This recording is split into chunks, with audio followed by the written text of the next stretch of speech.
We will now be having the second half of the first ever research colloquium here in Valencia City with the theme Empowering Health Research, Advancing Equity, Innovation, and Community Well-Being. So I'm requesting everyone to settle in your seats and as we will be starting our program. Now, to help us transition smoothly into our afternoon session, let us welcome again the Advent Fellow Males with another mesmerizing performance.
I'm requesting the AP to please just stand by first. We will be presenting the certificate of recognitions. I'm requesting Doc Carthy Aguilion and Dr. Rogie Nomus to be here. Certificate of recognition, I will be reading the citation. This certificate of recognition is proudly presented to Mountain View College Chorale Advent Philomels for their heartfelt and inspiring musical presentation during the first research colloquium with the theme Empowering Health Research, Advancing Equity, Innovation, and Community Well-Being. Your powerful voices and harmonious performance set the tone of unity, excellence, and purpose, uplifting the spirit of the occasion and reminding everyone that music, like research, inspires collaboration, reflection, and transformation. Given the second day of December 2025 at Valencia City, Bukidnon. Signed by Rogie M. Nomus, Medical Officer 4 and Rich Head, and Honorable Ami G. Galario, City Mayor of Valencia City.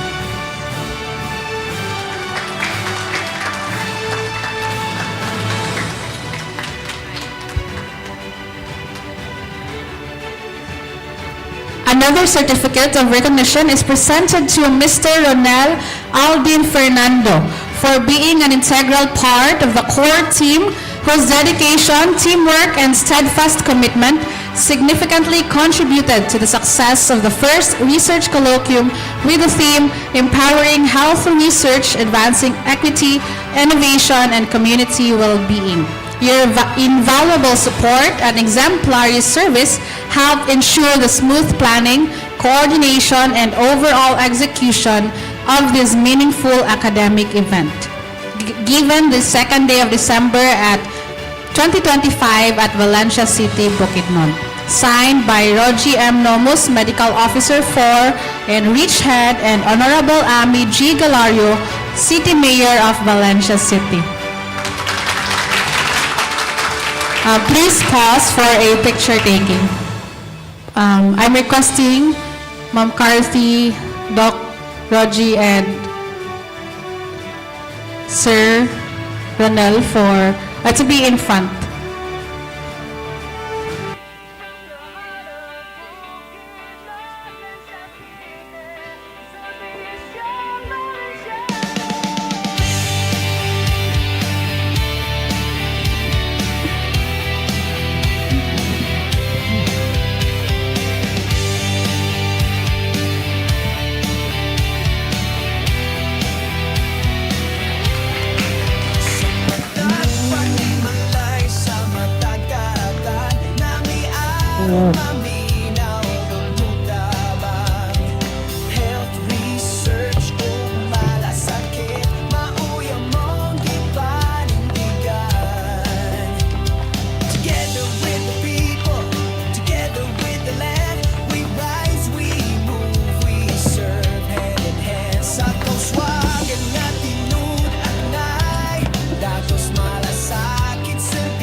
Once again, thank you, AP, for opening our program with your lively performances. And thank you so much for the musical renditions from the morning up to now. At this point, to give another message of support on behalf of Dr. Sulpicio Henry Legaspi, let us give the time to Dr. Arvin Laurito, Head of Training and Research Officer and a Medical Specialist 3 of the General Pediatrics Department of J.R. Borja General Hospital.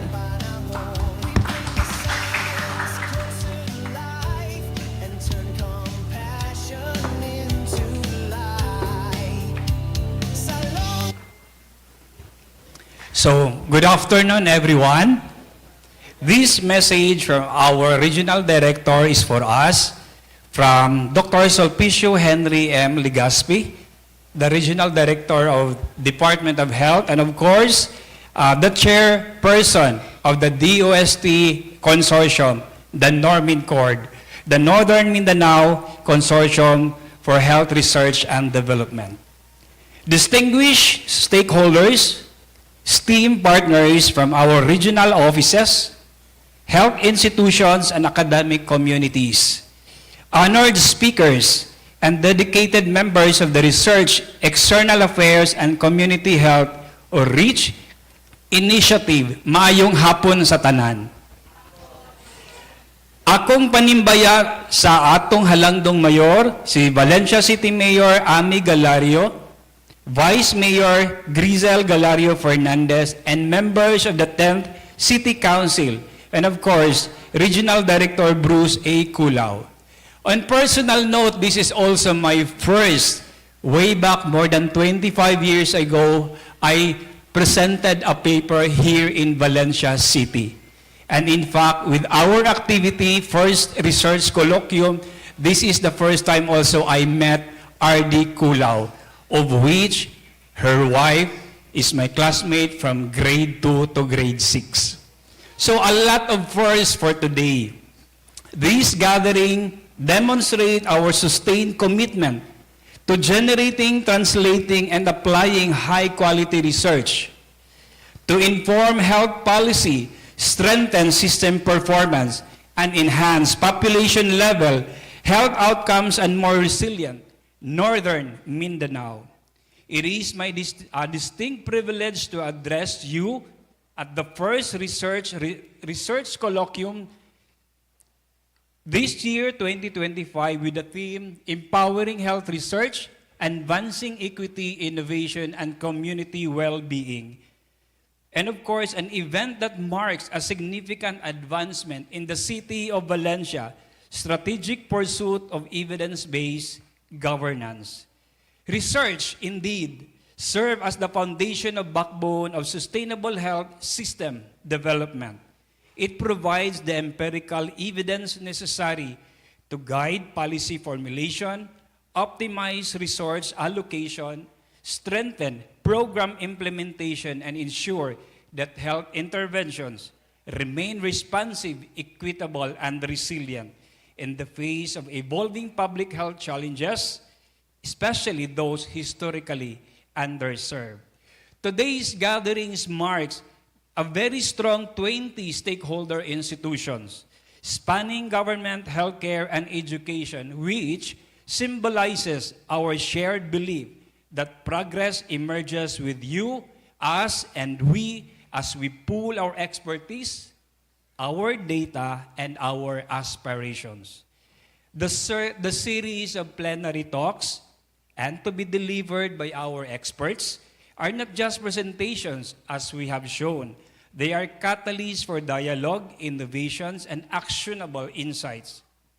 As we listen, reflect, and collaborate, may we always be guided by our shared responsibility to uphold the highest ethical standards, champion health equity, and nurture a culture of research that transcends silos. On behalf of the Department of Health, Region 10, Center for Health Development, Northern Mindanao, I commend the City of Valencia for initiating this pioneering effort.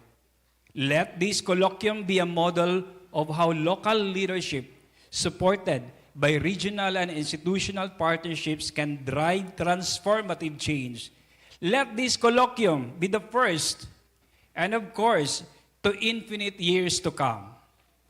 Reaching heights with the visionary leadership of our very own Dr. Regine Numus, the REACH office, of course, and the office of the city mayor. To all participants, may today's engagement inspire stronger networks, more robust studies, and research outputs that translate into real improvements in patient care, public health systems, and community well-being. Sa DOST, Northern Mindanao Consortium for Health Research and Development believes advancing health research is within your and our reach. For the Department of Healthcare for Center Development Region 10 believes kayang-kaya basta't sama-sama and our regional director believes bawat buhay ay mahalaga. From the city of Golden Friendship, Cagayan de Oro City, mayong hapon sa tanan. For the city of Golden Harvest, maayong hapon.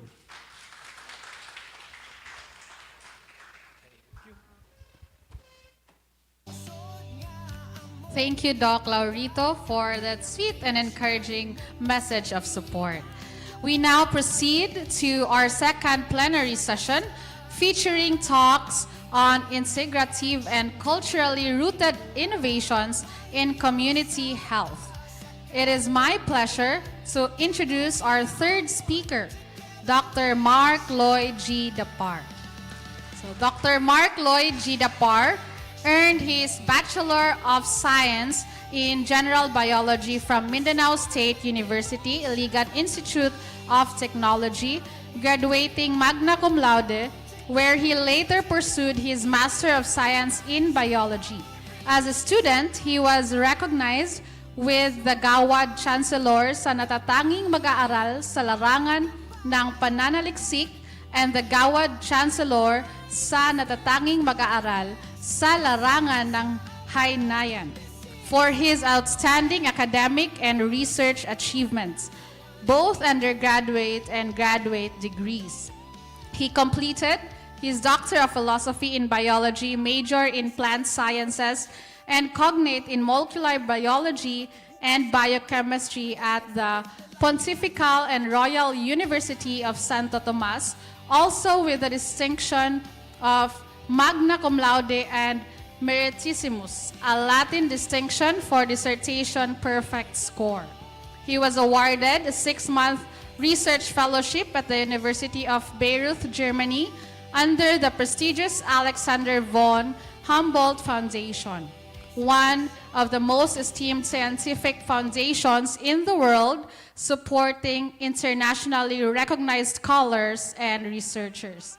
At present, he serves as an associate professor for and the chairperson of the Plant Biology Division at the Institute of Biological Sciences, Central Mindanao University.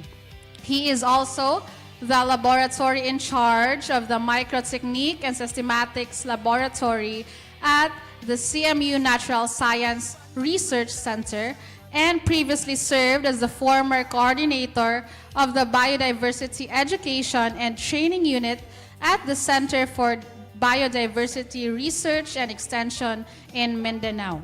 In addition, he is currently the chairperson of the CMU Research Ethics Committee and represents the university on the Research Ethics Committee of the Northern Mindanao Consortium for Health Research and Development.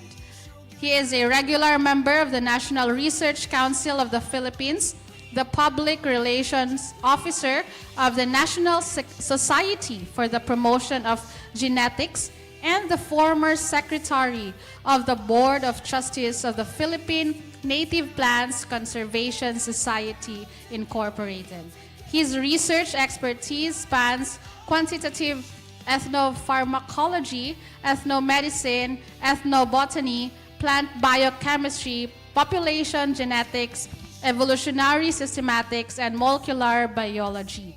His research highlights involve exploring the rich genetic resources of ethnobotanical plants and indigenous knowledge with a special focus on the medicinal flora of Southeast Asia and the Philippines.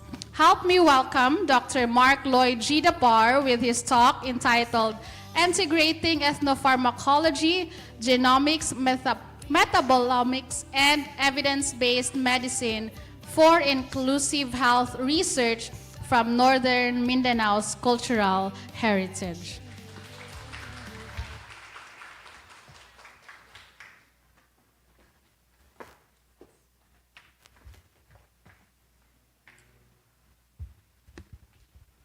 All right, thank you very much, Ma'am Merle, for that very generous introduction.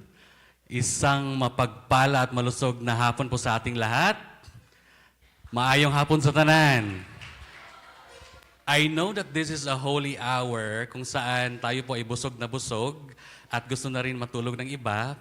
Pero allow me for just few minutes of your time. Just 20 minutes to learn and listen to what particular researches in the city of Valencia, even in the province of Bukidnon, and all throughout Mindanao. What kind of research empowering these people, kaya empowering health research by integrating evidence-based medicine po yung title ng aking talk, in advancing the equity, innovation, and community well-being. So this is just very short. I'd like to highlight few of our researches and publication kung saan we have this what we call evidence-based medicine. So we will talk about the different pieces of evidence na hindi lang po researchers, hindi lang po scientists, but also health professionals, medical doctors and clinicians, including the patient statistical and genomic data. So because of that, I'd like to start thanking our institutions, individuals, not to mention the taxpayers of the country. Maraming salamat po for supporting our research, our funding for different health research in the region. And of course, not to mention the flood controls, that we are flooded with fundings from the government because of this research. At tignan po natin kung saan tayo makakapag-collaborate in the next future, in our next projects. Okay. So let's talk about evidence-based medicine. Just a very simple definition. This is what you call clinical approach, wherein the decisions are based on the patient healthcare on the basis of the following factors. We have the clinical expertise from the clinicians or medical doctors. We also have the best scientific evidence from researchers and scientists. And of course, we look into the very unique data or unique experience of our patients. So these factors actually goes together, and of course, we look into the combination, the integration of all this data to come up the best treatment solution. And I'd like to share how we come up this kind of evidence-based medicine. So, tutunghayan po natin yung mga research namin na nagawa and also the breakthrough in our research. Okay. Next slide, please. The first question would be, when we try to ask ourselves, what is the best treatment for cancer? Some would say, pwedeng hormone therapy, this is a modern medicine. Surgery, bone marrow transplantation, targeted therapy, sometimes radiation therapy, immunotherapy, and yung chemotherapy. But that is not the best treatment for cancer. What if you're stage 4 already? The best treatment, kahit basahin mo pa sa Healthline, any database in medicine, the best treatment so far is early detection. And that is your first line of defense against cancer. So we are very happy to share with you guys this novel diagnostic gene for cancer. And this has now been presented in the regional competition by the Norman Court. Not to mention, we have here Ma'am Bonnie, Ma'am Jess, and Ma'am Jana. And they are supporting us with this kind of pan-cancer research with my Chinese students.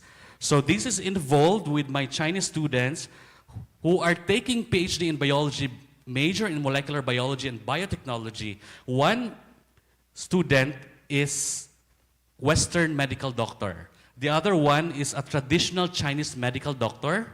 Their traditional Chinese is actually a degree. Hindi po pwedeng dito sa Pilipinas yung traditional healers magiging doctor. Sa kanila po, sa Chinese, mga Chinese, this is a degree. Okay?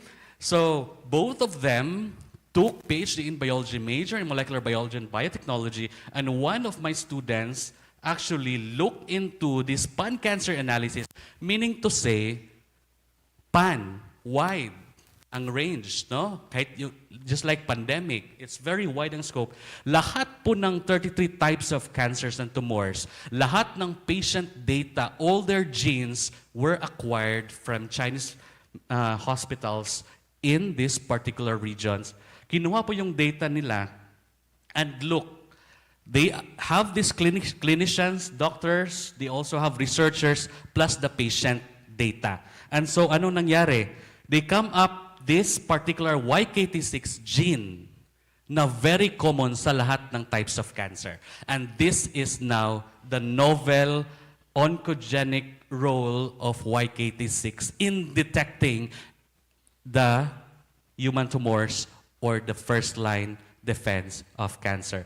So here, we have come up with several tests, gene expression analysis, survival prognosis analysis. We also have genetic alteration analysis, YKT6 methylation analysis, immune filtration analysis, and more. YKT6 related gene enrichment analysis. Umabot po ng more or less 2 years yung Chinese student ko to come up this very comprehensive data from the clinical perspective and not just from the perspective of the scientist or the researcher point of view. So, because of that, ladies and gentlemen, we are so glad to share to you that this has been published in the top journal of medicine based in England. Okay, and we also represented this particular research in the regional and the national competition. It won the first place in the region, and at the national, it won the second place best poster. Okay, so yung first, syempre, from UP Manila. Okay, so next is another publication with my student in scientific report, and you know that this is Nature. Pag nakapublish yung scientist in this particular journal, this is a top journal and highly sought after among the scientists. It has already been published in scientific reports. Our novel plasma cytokines identified and validated in children during lead exposure according to the new updated VLRV. So this also entails statistical data from the patients with the help of the clinicians and including we as scientists and researchers. And so we come up several types of cytokines, interleukin, and many more. So nakikita po natin dito, if this is free access, you can download this one if you are interested to look into these cytokines. So nakikita po namin, ang dami pong mga bagong cytokines na nai-elevate. And this is very common to all the patients tested, particularly to the children. And this novelty has been published last year, 2024. So this is another example of evidence-based medicine. Okay? Next is, we have presented this particular research on the detection kit for a particular gene during the National Health Research Forum in Action last year in Las Piñas, together with the DOH officials. Kanina yung speaker kanina, si Ma'am Fe, including now the CPD Director of Region 9, Ma'am Leticia Abaw. So we have this particular poster presentation for policy action, teknolohiya para sa mabilis na deteksyon, putting an end to cancer through early diagnosis. And this is also high time because we have the DILG regional director for us to help in the policy implementation if and when natapos na po namin yung product or detection kit ng cancer. And of course naman, we will make sure na at the level of the Filipinos, even to the city of Valencia, murang-mura po siya for us to have this testing for free. Okay, so we are so glad para ma-flex naman natin yung mga DOH officials natin. Si Dr. Gamulo of DOH, Assistant Regional Director. Wala pa po yung Regional Director ngayon that time.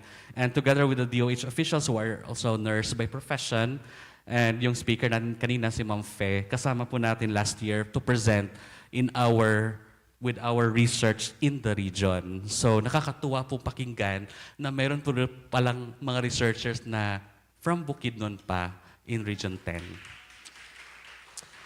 Okay, so next is, na-present ko rin po. Kasi when we talk about treatment of cancer, ang dami na pong mga inaaral. Medicinal plants, and the one important source is considered a toxin. And of course, you know for a fact that the snake, natatakot po tayo, bigla po nating papatayin. So pag nakita po natin yung mga ahas na yan, binabato po natin o pinapatay agad. Okay? So we cannot also deny the fact na the curse din po siya. If we read the Bible, they will crawl for the rest of their life and eat the dust in the Genesis. But wag po natin silang kalimutan na kahit ahas po sila, we also explore evidence-based data from their venom.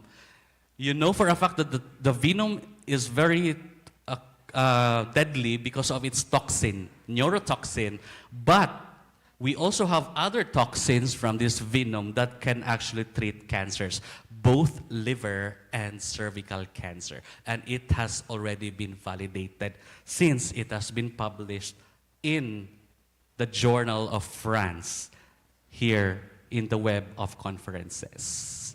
So this one has been presented in the national or annual scientific meeting of the National Academy of Science and Technology, na kung saan we come up this very tedious and very comprehensive tests from the snake venom from Wangshan, getting the cancer cells from Wuhan, China, and you know Wuhan was the start of the COVID-19. And of course, we involved several tests for anti-cancer, and also we also tested this one if this can actually stop or inhibit the proliferation or the migration. Meaning to say, paano kung effective siya to treat cancer, pero it can cause metastasis. So we also test that one. Apart from that, we look into the molecular point of view or even to the cellular level na kung saan, anong effect niya sa DNA kung may apoptotic cell death. And it is very interesting to note na hindi lang po siya pumapatay ng cancer, nag-stop pa siya sa proliferation or migration, not just the cancer cells but also the metastasis plus the apoptotic cell death. So later on, this particular venom will be very costly because when you look into the Chinese Wangshan venom bank, yung isang kilo po ng venom, kasi if you freeze dry yan, it costs 40 million. Okay? Isang kilo pa lang. Pero ang ginamit po namin is just 10 grams. Okay? So 40,000 lang. Pero medyo mahal pa rin. Ayan. So sana din po meron tayong venom bank dito kasi ang dami daw mga king cobra at kung ano pang mga ahas yan, di ba? So, imbis na patayin po natin, we culture, we conserve, we protect them, kasi meron din pala silang mga treatment. And yung toxin nila, hindi po nakakamatay lahat. Yung toxin, may toxin din siya, nakakamatay ng cancer. Okay. So, this has been validated and part of the evidence-based medicine. Okay. So I go directly to the integration of all this data from metabolomics, including the genomics, and of course, mayroon din tayong mga ethnopharmacology na kung saan my field of expertise is more focused on the medicinal plants and empowering the indigenous peoples on their traditional knowledge. Ayan. So, of course, I'd like to share the famous philosophical thought of a Greek physician, and that is no other than Hippocrates. He is the founder of the Greek medicine. Napakaluma, napakatagal na po niyan. And because of that, he said, nature itself is the best physician. Do you agree? Okay, so since the foundation of Greek medicine, it has been followed by his student and pupil, Aristotle, pursuing this knowledge of Hippocrates. Kaya nga po, tuloy-tuloy na po yung tinatawag niyang mga medicinal plants. Hanggang ngayon, even the medical doctors, meron tayong tinatawag na Hippocratic Oath. Diba? So, Yan po ang history ng philosopher na yan because when you trace back to the ancient times of medicine, the start of medicinal plants, several accounts, several historical data, starting with the medicinal plants way back 60,000 years ago, it has been cultivated as drugs. Tapos, nung pumunta yung ibang mga scientists and archaeologists sa India, China, and Egypt, these are the earliest civilization before Christ. And it is very interesting to note that script evidences were uncovered that medicinal plants has long been cultivated and practiced for medicine. And for the records in Central Asia, particularly in Southeast Asia and Greece, were found last 2,500 years. So meaning to say, hindi na po bago yung medicinal plants. At wag po natin, kahit medical practitioners tayo, this franchise po natin yung kaalaman ng mga people about medicinal plants. Okay, so, bakit tuloy-tuloy po siyang nare-recognize? Because we have international and national agencies supporting all this funding with medical health research for the medicinal plants. DOH-PITAC, I'm so glad that we just have this research program funded by the DOH-PITAC or Philippine Institute of Traditional and Alternative Healthcare. This is an arm branch of the Department of Health focusing with traditional medicine, integrative medicine, homeopathy, at lahat pa ng pathy. No? Sila po yung mandated to support all these traditional medical practices. And also, when you look into the Tuklas Lunas Development Center, the development of drugs to products or to other formulations, yung DOST-PCHRD, or Philippine Council for Health Research and Development. And, of course, yung World Health Organization and UNESCO since 2002 to 2013 are providing big-ticket projects for this medicinal plant research. So, hopefully, if there is a chance for you to come up with a capsule proposal, we can actually come up with more researches and, of course, evidence-based medicine na mga studies to collaborate with the researchers. Okay, so next, of course, ang laki pa po ng ating medicinal plant species sa mundo, 35,000 to 70,000. Yung Pilipinas po, meron tayong 1,500. But that was still in 2004. At tuloy-tuloy po yung paglilist namin ng medicinal plants up to this year. More than 3,000 na ngayong aming raw data. Okay. So, of course, our very own country, hindi lang po medicinal plants, pati din po yung mga IPs. We have 110 ethno-linguistic groups, and we actually consider this one as experts in their ancestral territories. Okay. So, tingnan po natin sa mapa, 33% lang po sa Luzon, 6% lang po sa Visayas, majority or 2/3 sa Mindanao. So, ibig sabihin, ang dami-dami pa po hindi na-explore, and we, nowadays, are tapping the unique expertise of the IPs. Ayan, so sa Luzon, ito po yung lahat ng mga naaralan na. In Visayas, konti pa po, and counting. And of course, in Mindanao, medyo madami-dami na po, pero ang dami pa po palang aaralan. Okay, so ito pa po yung mga earliest data information from the previous na mga researchers and scientists in 1994. So buhay na buhay po yung pag-aaral ng medicinal plants. And of course, sa dinami-dami ba namang mga IP sa Pilipinas, saan pa ba tayo pupunta? So, tingnan niyo po kung may kakilala po kayo dyan or alam niyo po yung paano sila puntahan dyan. Let's try to save and conserve their traditional knowledge. Okay. And ito pa po yung na-highlight ko po sa aking review paper. So ang dami pa pong pwedeng aralan ng mga IPs kasi yung iba na pag-aralan na po yung naka-red. Okay. And more IPs to explore and to document later on. Okay, so this review, comprehensive review of this evidence-based from the traditional medicine research has been published and you can freely download for reading, no? Kung ano pa po yung pwede nating aralin sa lugar ninyo.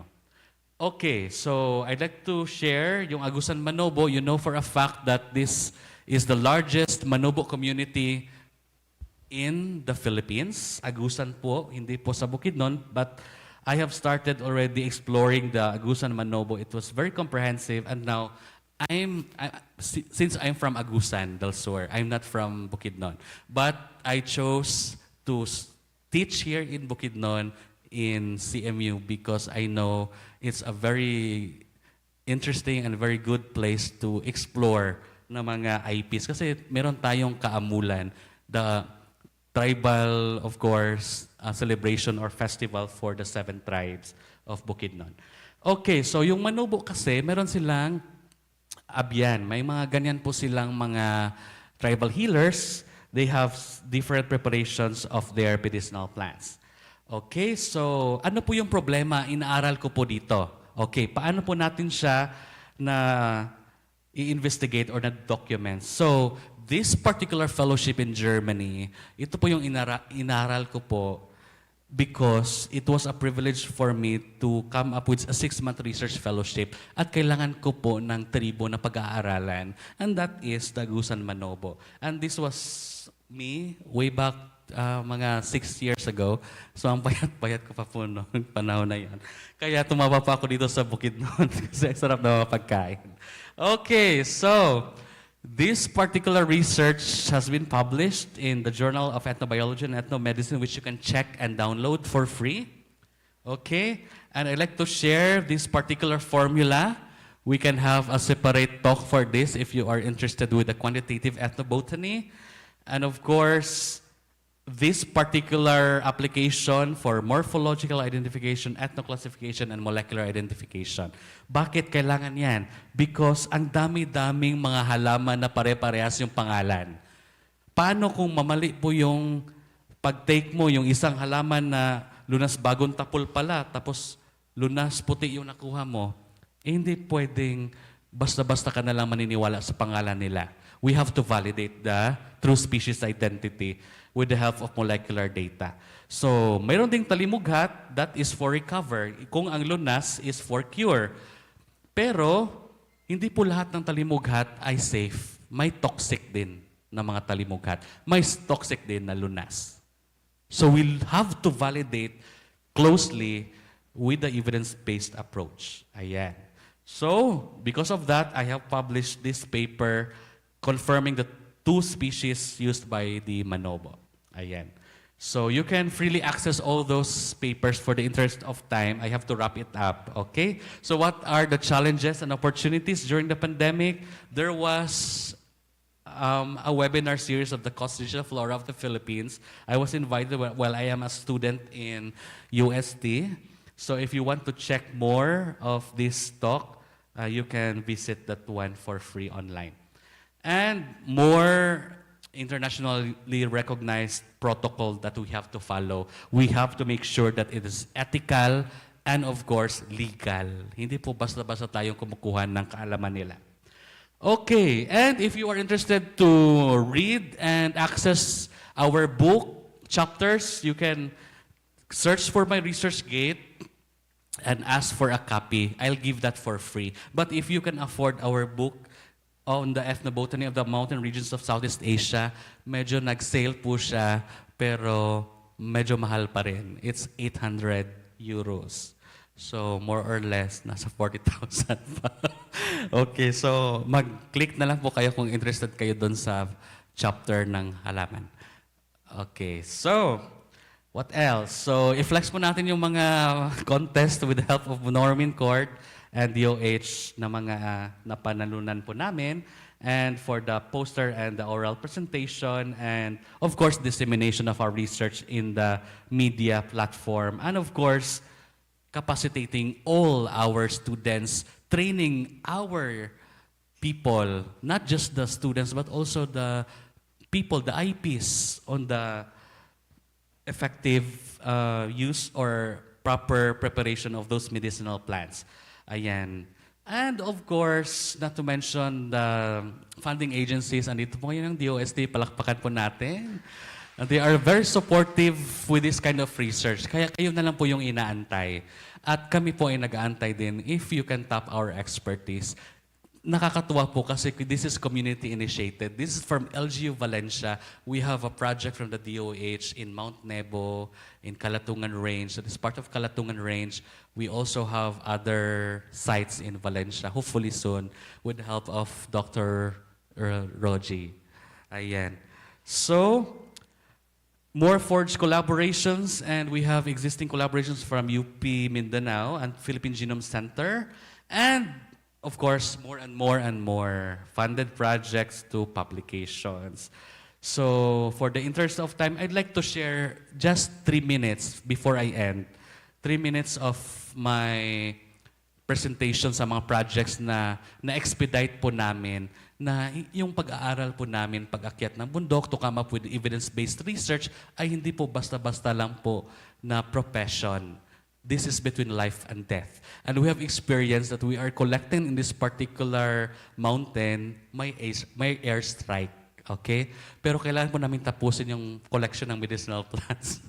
Kaya it was really so dangerous. Pero nakakatawa at thank God buhay pa po kami. And lastly, I'd like to flex ng DOH PITAC. We have this funded project of 5 million, and we are planning with the indulgence and support of Dr. Nomos for collaboration with LGU Valencia, because next week, probably by God's grace, we'll have a 1-week fieldwork in Mount Nebo. Okay? And of course, more collaborations abroad, no? Yung aking postdoc. So bago mag-postdoc, at least nakapag-talk po ako dito sa first research colloquium ng REACH. Okay. Thank you very much, REACH LG Valencia, kasi naka-reach po ako dito sa inyong first research colloquium. Ayan. And allow me just 3 minutes lang po bago po matapos to play the video.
Una iye iye, una iye, una iye iye, una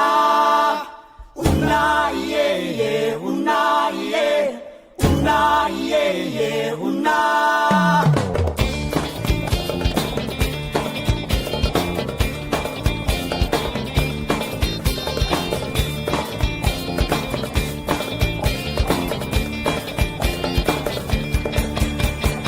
Una iye, una iye, una iye, una. Una iye, una iye, una iye, una. Kay kita man ang una ninyuta, katabunok sa gugma o kultura. Dili usa sa kaliwatu, kasaysayan sa pakikisog, batok sa pagkataon. Una iye, una iye, una iye, una. Una iye, una iye, una iye, una. Insights and inspiring experiences you've shared from your evidence-based medicinal studies. At this point, we will be listening to our next speaker. Let me introduce Dr. Julie May T. Acero.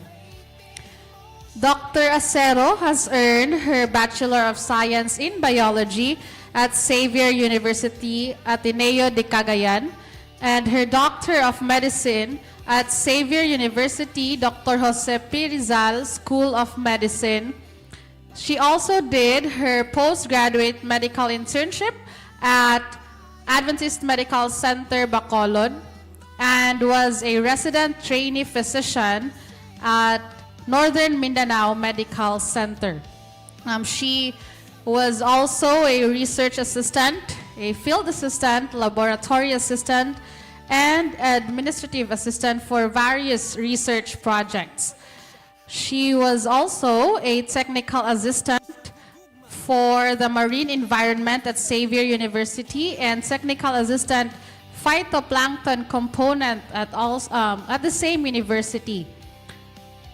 She was also a resident physician at Phillips Memorial Hospital and a medical officer 3 at Northern Mindanao Medical Center. Currently, she is a medical officer 4 at Northern Mindanao Medical Center.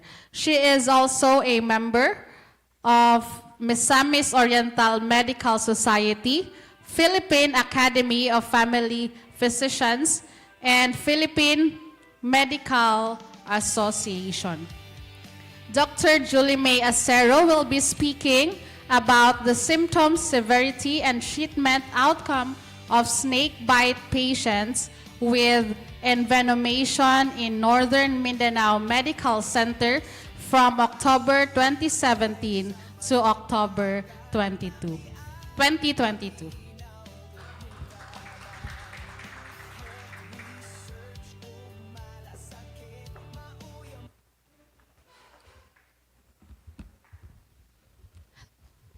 Maayong hapon sa tanan. Sige, mata pa man data, no? So good afternoon.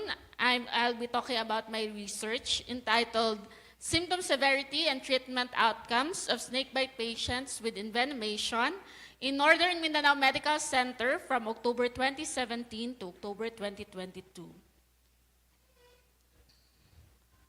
So snakebite patients, snake envenomation affects 1.8 to 2.7 million people globally and is one of the significant source of mortality. So in the Philippines, it accounts 91 deaths in 2019. So what is envenomation? So envenomation is the injection of venom, the poisonous animal secretion, onto a person's body through a bite or sting, and is classified as either mild, moderate, or severe. So your mild envenomation is envenomation with local signs such as you have moderate pain, minimal local edema, erythema, ecchymosis, with no systemic reactions. For moderate envenomation, so these patients have severe pain, moderate local edema, hubag, no, swelling, and then erythema, ecchymosis, together with systemic weakness, no, especially on both the upper eyelids. No, they cannot fully open their upper eyelids, so that is what we call bilateral ptosis. At the same time, they have syncope, nausea, vomiting, anemia, or thrombocytopenia. For those who have severe envenomation, these patients have severe local edema as well as severe local pain. They have erythema, ecchymosis.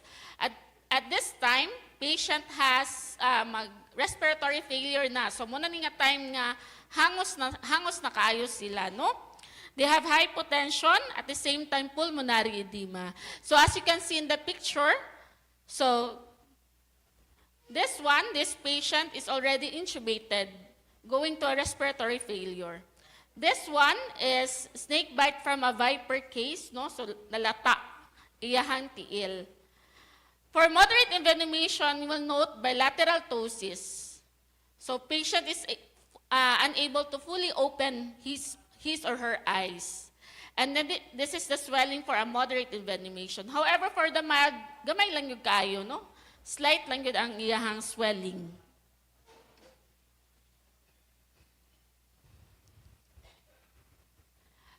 So your primary treatment for envenomation is antivenom. And in the Philippines, only Cobra antivenom is available. And based on Research Institute of Tropical Medicine, or the RITM, your mild envenomation is given 1 to 5 ampules. For moderate, we have 5 to 10 ampules, and then for severe envenomation, 10 to 20 ampules. So the problem now is we have shortage of Cobra antivenin in the Philippines and ineffective supply chain, so there is a need to determine the treatment outcomes of snakebite patients. These patients were given limited dose of antivenin and to describe the effect of neostigmine when given as an additional treatment to reverse the signs and symptoms of neurologic envenomation. That is why this study was done. So this is the methodology. It is a single-center descriptive study, and medical records were reviewed.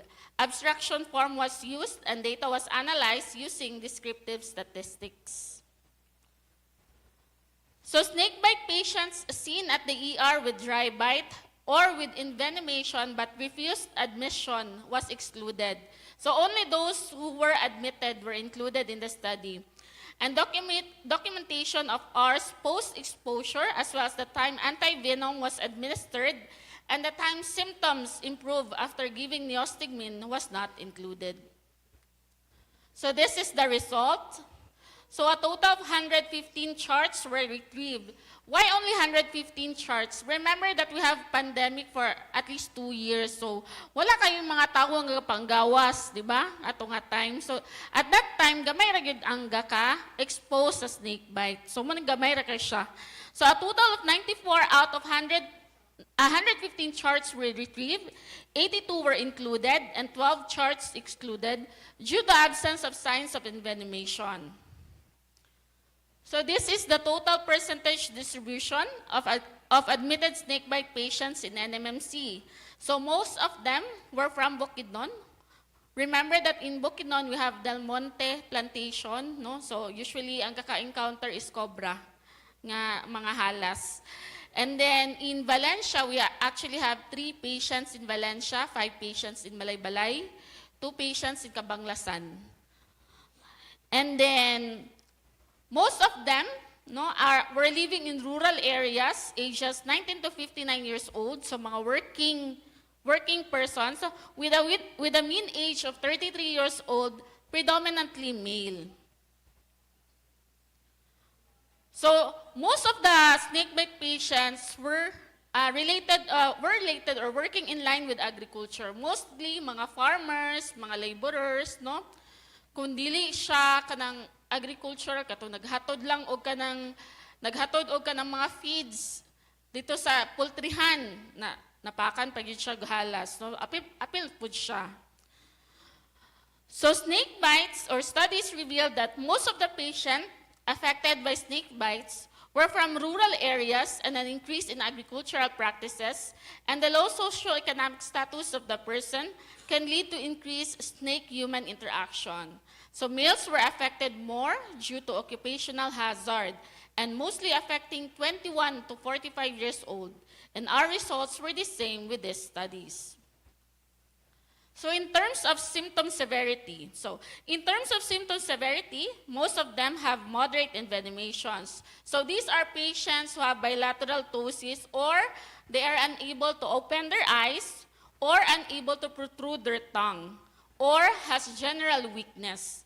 And this followed by your mild envenomation, those patients who have mild swelling or moderate pain, and then lastly, your severe envenomation. So these severe envenomation patients are those who have respiratory failure, already intubated or in coma, no? So as the patients were classified according to severity, patients were given treatment based on their signs and symptoms present during history taking and presented at ER during admission. So 45% of the patients were given Cobra antivenin alone, 11 had both Cobra antivenin and neostigmine, 1% was given neostigmine alone, and 43% were not given Cobra antivenin nor neostigmine. So why are the patients nga gihatagan og neostigmine and Cobra antivenin? It was at this time nga ang Cobra antivenin is gamay na lang jud. So we have to prioritize those patients nga severe, those patients who have respiratory failure or going to coma na. So aside from that, nag-add na lang ng neostigmine para dili mahurot among Cobra antivenin. In fact, we have one patient nga at that time wala na gyud ang Cobra antivenin. Neostigmine na lang gyud among ginahatag para maluwas ang patient. So our results for the mild envenomation, remember that in RITM, the standard protocol is 1 to 5 ampules for mild envenomation. For our results, we have 31 patients were not given with Cobra antivenin and managed as a case of punctured wound where patients received tetanus toxoid, anti-tetanus serum, antibiotic, and pain reliever. So why we did not give Cobra antivenin for this patient? It's because they don't have systemic reactions, like wala sila mga weakness, wala sila mga bilateral ptosis. They are able to protrude their tongue, so okay ra siya. Pwede ra siya nga kuana mo nga tetanus toxoid lang ta kay swelling ra man ni. Swelling ra gamay ra swelling, no? So tetanus toxoid and then antibiotic and pain reliever. So on the other hand, we have 4 patients who were given 1 to 2 ampules of Cobra antivenin. These 4 patients presented with nanay weakness, dili siya general weakness, pero naa siya weakness sa kung aha napaakan. For example, kaniyahang kamot napaakan dani, so dili kaniya masaka. So mo nang natagaan na ni siya nga time. Or at kani nga patient ang iya swelling is dako-dako. So mo nang nag-decide na gihatagan og Cobra antivenin. So majority of these patients were discharged improved, no? 2 patients opted for discharge against medical advice, and 1 patient was referred to surgery department. For the moderate envenomation, the standard protocol is 5 to 10 ampules. So our results revealed most of the patients were given less than the standard protocol. So 18 patients were given 1 to 2 ampules, 10 patients were given 3 to 5 ampules, and only 1 patient was given 6 to 10 ampules. So this one is the Cobra antivenin alone, the yellow. So at the time when the supply was limited, 4 patients were given 1 to 2 ampules of Cobra antivenin and 3 vials of neostigmine. And then only 4 patients did not receive Cobra antivenin nor neostigmine. So this is because at the referring hospital, patient had moderate symptoms, but upon arrival at the NMMC and after assessment by the resident physician, they don't have neurologic symptoms. Thus, they were not given Cobra antivenin. Remember that there are patients when pag mapaakan bitaw o ka ng halas, mag-hyperventilate, abinin mo ka ng hangos kayo, pero nakulbaan na dito kayo, nakabaan na kayo to siya. So, okay, di ba, kung ano hadok na daan ng halas, so pag mapaakan ka, mura kag, unsa ba, mamatay na ba ko ani or whatever. So, anxious kayo sila at the referring hospital. Pero pag refer na dito sa NMMC, pag travel na dito sa NMMC, pag abot dito, dili ra ay ni kalma ra sila din. Wala ring mga general weakness, wala ray ptosis. So munang naka-decide ang ER physician at this time not to give any Cobra antivenin.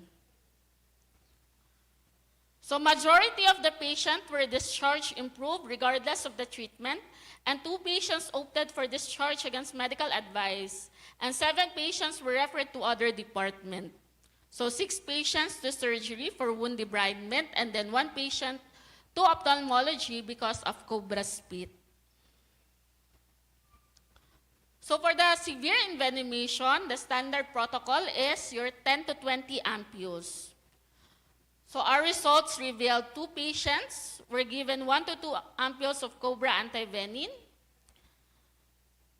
Then we have 2 patients who were given 3 to 5 ampules of Cobra antivenin alone.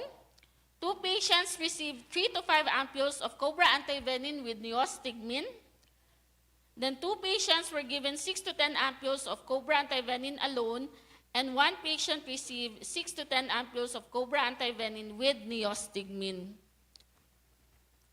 So they all received less than the standard protocol, which is katon 10 to 20. Mostly they receive 1 to 2 or 3 to 5.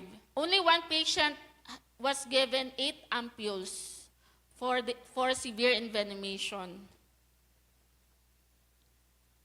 So in terms of outcome, they were all discharged improved. So what about hospital stay? So hospital stay, most of the patients stayed at the hospital for 3 to 6 days, no? And only 1 patient stayed at the hospital for more than 15 days. This is due to the sepsis secondary to cellulitis and compartment syndrome. Remember the katong picture sa severe envenomation nga katong murag nadugta ang iyahang kuan. Moto siya ang kuan patient nga for more than 15 days nagstay sa hospital. So several studies, as mentioned, concluded that low-dose antivenom is effective, economical, and is not associated with high mortality or morbidity. So in terms of adverse reactions, we only have 4 patients who had adverse reactions. 3 patients developed dyspnea and urticarial rashes after giving Cobra antivenin, and 1 patient developed urticarial rash after several doses of neostigmine. So adverse reactions account for 7%, in which more or less the same with our study of Chandra Kumar, which is 6.9%. So in conclusion, most of the snakebite patients are from Bukidnon, in rural areas affecting 19 to 59 years old, with a mean age of 33 years old, predominantly males, and affecting working in line with agriculture. So moderate and severe envenomation can effectively manage with reduced antivenin of 1 to 5 ampules, fully reversing the presenting signs and symptoms of envenomation and deviating from the existing guidelines of 6 to 10 ampules in moderate and more than 10 ampules in severe.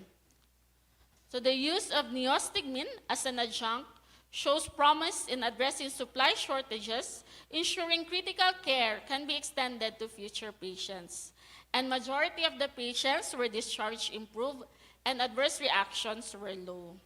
So indeed, 1 to 2 ampules of Cobra antivenin can save a life. Thank you for listening.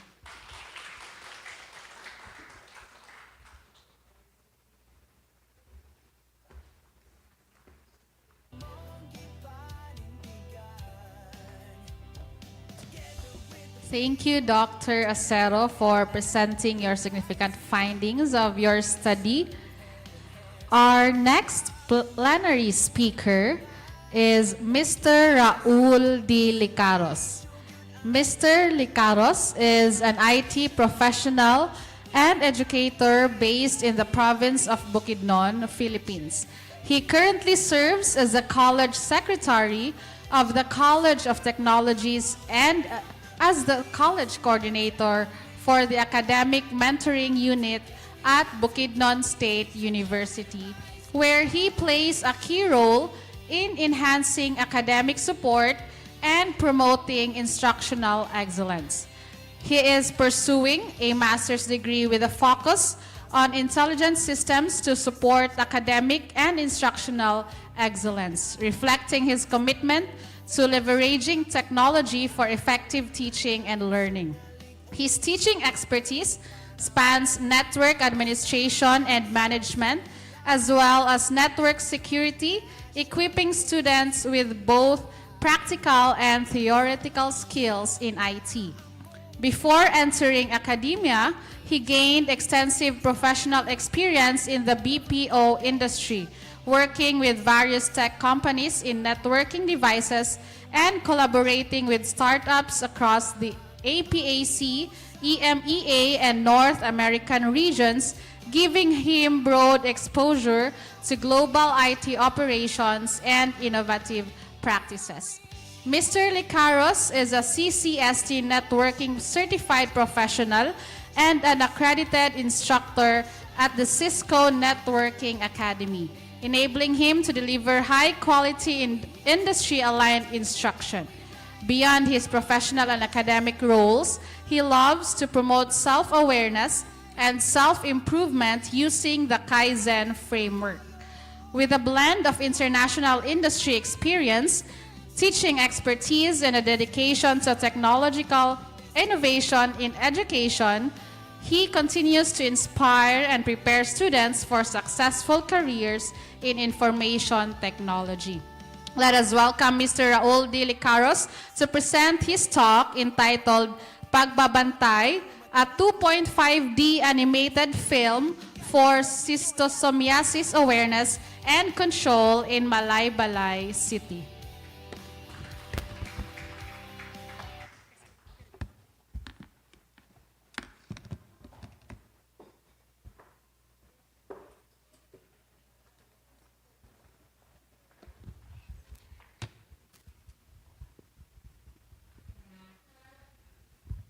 Good afternoon. How are you? Are you still awake? Thank you, Valencia City LGU, for this opportunity to be able to present something new. My presentation this afternoon is not going to be the same as with the others who went into extensive research. This is more of like an IT capstone project. I'd like to give credit, of course, to my students who were the first in line to be able to develop this capstone project. And I think we can start. There's just a lot of tech stuff going on. Okay.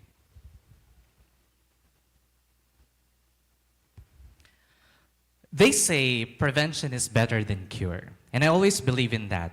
In any kind of disease, in any kind of situation, prevention is always better than cure. But today, we are unfolding a new perspective of how we spread awareness. Because prevention can only be done if people know what to do, if people know exactly what causes it. So, in my presentation today, I'm going to show you something that has undergone extensive research process. At the same time, it preserves the local intimacy and, of course, integrated with such technology. Presenting to you today is Pagbantay. It's a 2.5D animated film for schistosomiasis awareness and control in the city of Malaybalay.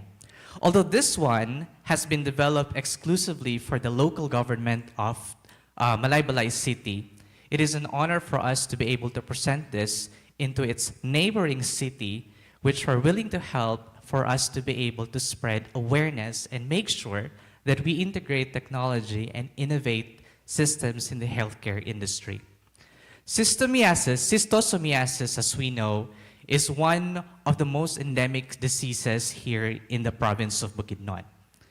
Its direct transmission is about 3,012 snail-infested bodies of water in the Philippines, majority of which, as you can see in the graph, is Mindanao having 80% of those snail-infested bodies of water, and only 2% in Luzon, while over 18% in the Visayas region.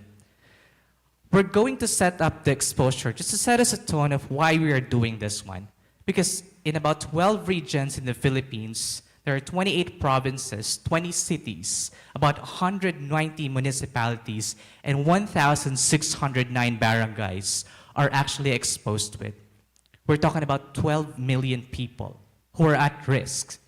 And we are talking about 2.5 million who are directly exposed. Mostly farmers, mostly those that are living in rural areas, who are far from being aware of what they are going through. In the rural areas of Malaybalay, specifically the Basakan area, many locals are able to have this particular disease. And Malaybalay City, rural areas are not new to that. It has been existent even since before I was born in 1987. Many locals depend on traditional practices that do not have access to information. And we know that prevention can only be done in such terms as with awareness. Sometimes we lead to misconceptions, fake news, a lot of AI-related images, videos, and content that are spreading over social media. So this research strengthens the effort by creating a more extensive public health campaign. And social media is everywhere. Facebook, TikTok, X, whatever platform you are going through, we have a lot of things that can be done to spread awareness. Gone are the days when we had traditional media, where access to traditional TV can only be done by the rich. Right now, we have a lot of platforms. One is this first research colloquium. So this study's objective was to be able to identify the causes, prevention, and treatment options of schistosomiasis in Malaybalay City as an aid in designing the storyline of an animated video. The second goal of this study is to design an animation script and storyboard based on what we have gathered from the data. And then the third objective is to be able to create a set of models and asset for this animation video. The fourth objective is to be able to produce a short animated film using 2D and 3D animation techniques and test and evaluate the video's quality, content accuracy, and more importantly, the users or the viewers' level of awareness before and after this video was viewed. We've utilized the traditional conceptual framework of input, process, and output, where those things that are causing schistosomiasis, the prevention, and the treatment options were given to us. This undergoes an extensive process of script writing, storyboarding, visual design, element design, character design, modeling, texturing, rendering, compositing, voiceover, and post-production.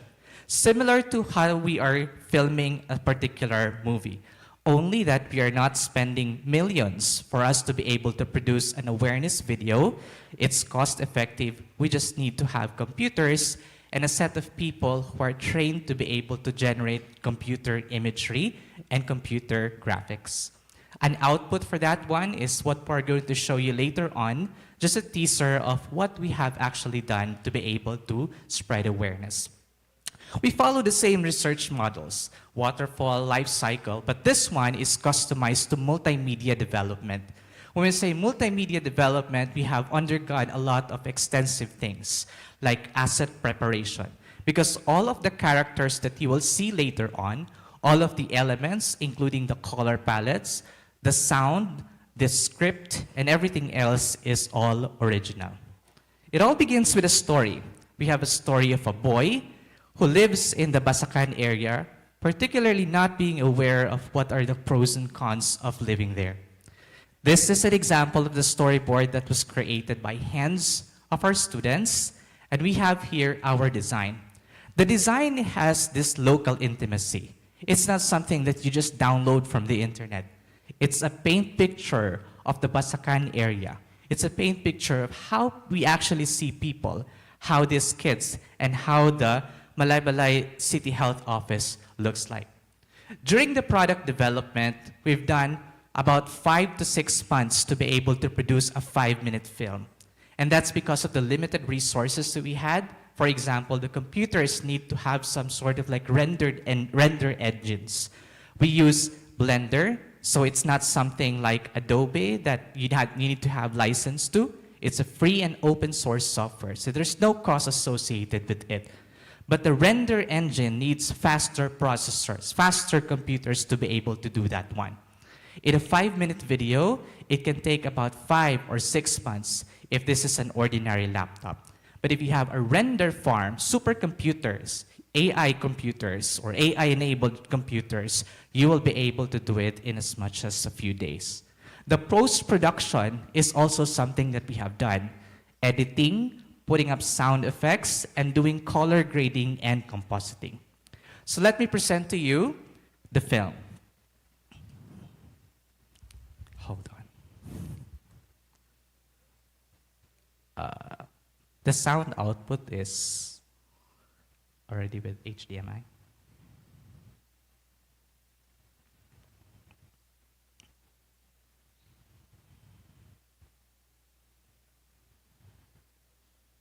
Okay, I think I got it. Presenting the film. It's the teaser of the film. Sa Pilipinas, 12 ka milyon nga tao ang naapektuhan og schistosomiasis. Sumala sa MCHO, City sa 46 ka barangay sa Malaybalay City ang apektado niini nga sakit.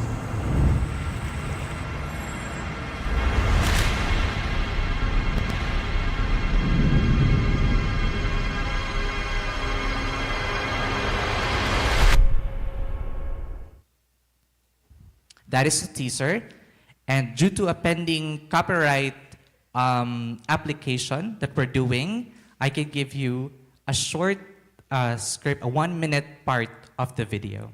Mapositibo ang lugar sa sakit. Diin na puyo si Pedro o ang iyahang pamilya.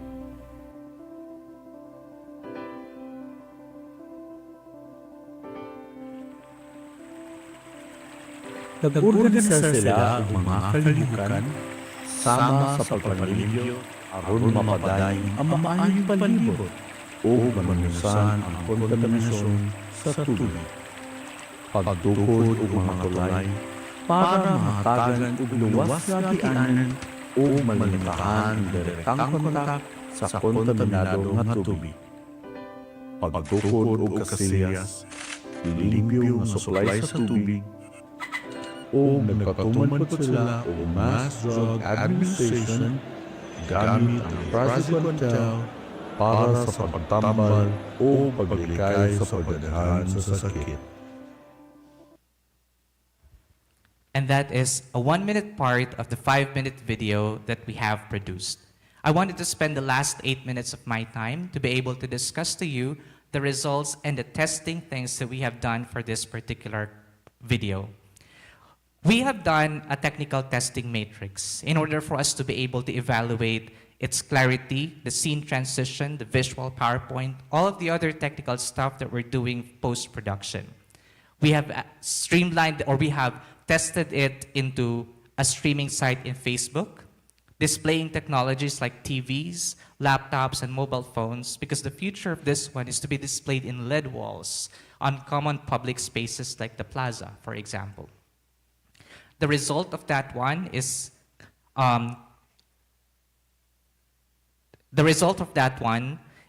smooth with minor frame drops, and that's bound for recommendation. In terms of the clarity of the visual elements, it's very clear on laptops and TVs. In terms of the scene transition, that is also seamless and mostly in most platforms. It also has clear overall audio quality, and it also has colorful visuals. After this testing has been done by the technical experts, we went ahead and displayed this video to the users of the Basakan district. Then we handed over a survey asking them what's their level of awareness before and after watching the video. They said that it was asked that they had the fair understanding of schistosomiasis before watching the video, and they had an excellent level of awareness after watching the video. This is a sample size of about 20 respondents to that particular survey, and they were able to, they were selected based on a targeted sampling method. In terms of the video quality, we've also asked them several questions if the storyline of the animation is clear and easy to follow, and mostly all of these things came back positive. And we've also asked as well those doctors that we have consulted during the initial gathering of the data and the medical professionals, and they have also validated the content accuracy. It is an honor to be able to present something innovative, not just with speakerships, forums, or the traditional media, newspapers and magazines. Because right now, we don't need to have a very, very expensive movie production team. We just need to have a free software we call Blender, a team of professionals who are creative, and a story. It can be my story, it can be your story, or everyone else's story. In that way, we can have something that is factual, something that is customized into the locality, especially in Valencia City, and something that is innovative. Again, thank you very much, LGU City or Valencia City, for making an impact.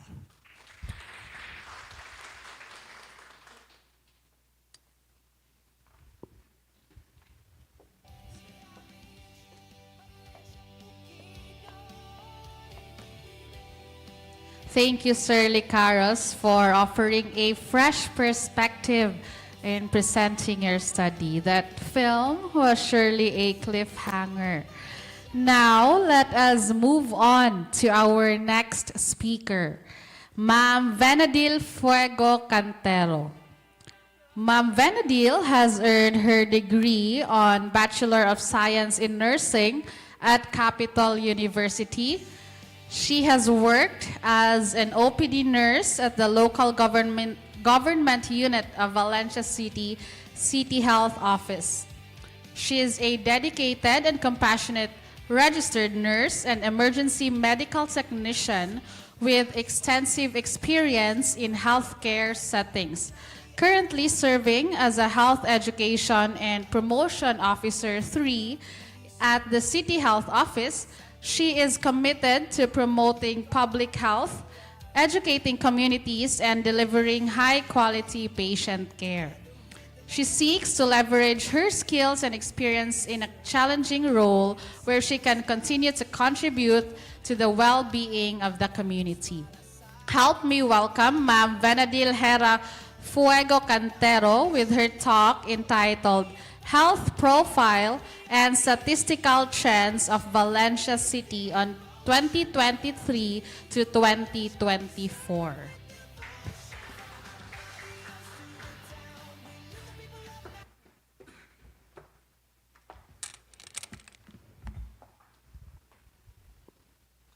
First of all, my respect to our City Mayor, Honorable Ami Galido Galario, to the 10th Sangguniang Panglungsod headed by Honorable Grizel Galario, to our stakeholders, to our partners in health, and most especially to my colleague in the City Health Office, the head of the Research, External Affairs, and Community Health, our very own Dr. Rogie M. Nomos. Thank you so much, Doc, for inviting. And I am here to present to you the health profile and the statistical trends of Valencia City from the year 2023 to 2024. So for the City Health Office, here is our vision, the mandate, the mission, and the organizational outcome. For the projected population in the 2023, we have 225,097. For the year 2024, 228,222. Our data is based from the projected population from the Department of Health. In the CPDC, or the city Population and Development Office, their cases or their trends, no, is based from the actual population, and ours is on the projected population. For the number of households, from the year 2023, we have 55,253. And for the 2024, we have 55,989. And for the manpower in the City Health Office, by the way, no, we have two, no? Today, no, the City Health Office is now located at the CHO German, or the Annex, Old German Hospitals. And we have a new upcoming city hospital named Good Samaritan Hospital, which is located at the new terminal office. That's why later on, at the end of my presentation, I will present the differences, the different services that will be presented later on at the last slide of my presentation. For the manpower, we have physicians, the public health nurses, rural health midwives, the public health dentist, sanitation inspector, medical technologists, pharmacists, radiologic technologists, and BHWs. All in this mga profile will be divided, no, into the City Health Office and sa City Hospital. So for the physician, we have 10 and 9 from the 2024. For our public health nurse, 28 and 24. For rural health midwives, 48 to 51, increasing. From our public health dentists, same. For our sanitation inspectors, 5 and 3. Medical technologists, same as 4. Pharmacists, 1. And for the radiologic technologists, 1. And for the BHWs, we have, from the latest, 739. So we would like to congratulate, no, because we from the City Health Office, we were awarded from the Department of Health Region 10 as the awardee for the good practice of our medical scholarship program. And we want to congratulate first our first scholar in the city, our very own research and external affairs and community health, Dr. Rogie M. Nomoso. She is the first doctor under the medical scholarship program of the local government unit of Valencia City from Southwestern University, FINMA, 2013 to 2017. And the years rendered is 6 years. And currently at the present, because we were validating from the year 2024. Our second under the medical program is Dr. Karen Emerose Honrada Solidor. No, so she is the focal person of our new Good Samaritan Hospital, our OIC, and 4 years up to present in the City Health Office. Our third is Dr. Mary Claire Ida Bolanos Ricare, the head of our Environmental Sanitation and Occupational Health Services. Dr. Cristia Lorcil A. Sistoso, also a product of the MVC, also a registered nurse, and now the Non-Communicable Disease Division Cluster Head, or our division head. Next, under the medical program, Dr. Abby Karina S. Mangubat, the Clinical Division Head of the OPD at the new terminal of the City Health Office, soon to be Good Samaritan Hospital. And next, Dr. Emilu Garcesa Isidro RN, the Assistant Medical Coordinator of the Infectious Disease and also a product of the MVC under the Medical Scholarship. Next is Dr. Christine Faith Alegre Dapanas, also an OPD medical doctor at the City Health Office. And for the last, Dr. Edwin Earl P. Casas, another grantee of under the Medical Scholarship Program. And we have a latest, the daughter of Sir Rico Ocho, the newly for this year, 2025. And for the statistical trends, we have partnered here, different schools, different organizations, and non-NGOs. May this data guide us not only in progress, in measuring our progress, but also in shaping innovative, evidence-based research and responsive programs. That's why we encourage our partners to look at this trend as a guide and baseline data for our upcoming statistical trends. Now, for the deliveries by the attendant at birth, from the year 2023 to 2024, we have here doctor, nurses, attended by doctors, nurses, and midwives. For the deliveries by type and place, we always promote to be attended, not to be delivered into a health facility. So highest is from the year 2023 is 1,322, and for the year 2024 is 1,377. So there is an increase. No, we advocate our pregnant patients to be delivered in the health facilities. And for the 10 leading causes of morbidity for the year 2023 and the 2024, the first in rank is the upper respiratory tract infection of 6,995, followed by the urinary tract infection of 4,804, pneumonia at all types 4,113, wound all types 2,343, hypertension, we have lifestyle related diseases, no urgency, the crisis, the cardiovascular 1,757, anemia of 887, impetigo of 699.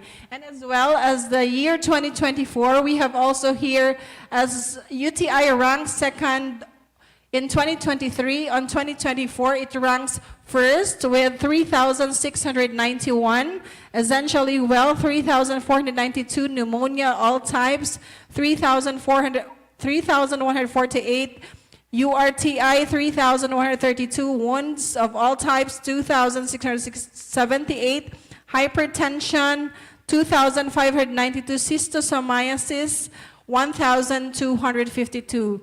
Now in Valencia City, we also have 17 endemic barangays. And for the impetigo is 661.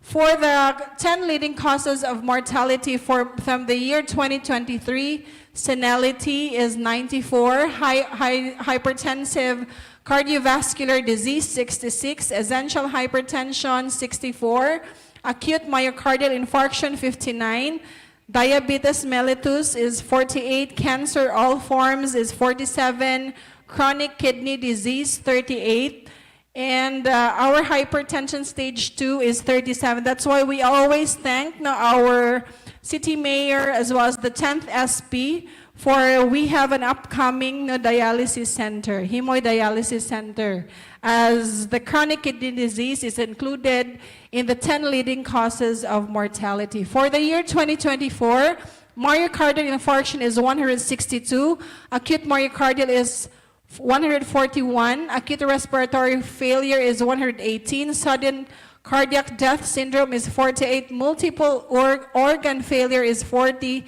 and cardiogenic shock is 38. For the maternal death of 2023 and the 2024, from the previous year, 2023, we have 0%. And on the 2024, cardiopulmonary arrest, secondary to amniotic fluid embolism and cardiac pathology is 1.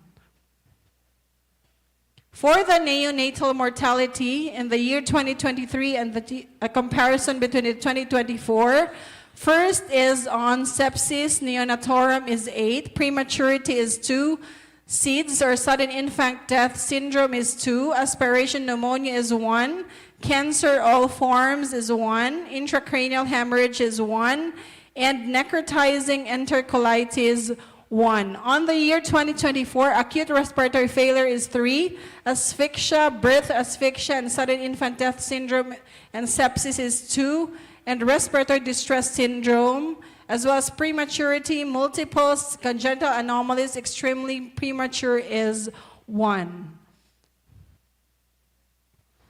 Under 5 years old mortality, we base it on the FHSIS, which is we send it to the Department of Health. For the year 2023, sepsis neonatorum is 8, SIDS is 6, pediatric CAP, community-acquired pneumonia is 6, acute gastroenteritis with severe dehydration is 2, aspiration pneumonia is 2, bronchitis is 2. And for the year 2024, ARF, or acute respiratory failure, is 10. Asphyxia, sudden infant death syndrome, is 5. And for the respiratory failure or sepsis is also 4. For the family planning, now in Valencia City, we have family planning or our contraceptives in the 31 barangays of Valencia City. So this comes up the 2023 and the 2024 data with our current users. So they commonly use pills of 12,248, BTL or ligation 2,226, vasectomy is 50, IUD is 1,441. DMPA, or our depot, is 1,941. CM is 106. Our SDM, or 406. LAM, or lactation amenorrhea method, 1,452. Condom, 471. Natural family planning is 7. Implant, or commonly called Implanon, is 1,719. On the other year, 2024, TBL or BTL rather, tubal ligation is 2,297, vasectomy 40, pills 16,000. So first lang gihapon ang ato ang pills, IUD 1,298, depo 2,133, cervical mucus 100, standardized method is 428, lactation amenorrhea method is 1,337, condom is 640, natural family planning is 0, and implant goes 1,922. For the new acceptors, we have vasectomy 1, pills 118, IUD is 3, DMPA is 27, LAM is 186, condom is 11, implant is 33. And for the year 2024, TBL, no, same lang gihapon ang sa ato ang new acceptors.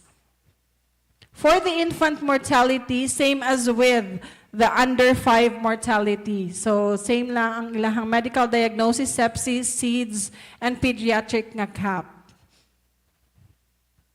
For our fully immunized child per barangay, that's why we want our stakeholders and partners to always promote immunization for our under 5, our infants, our teenagers, and for the 9 to 14 years old of our human papilloma virus nga vaccines for our 9 to 14 years old girls. Now we have available at our health centers.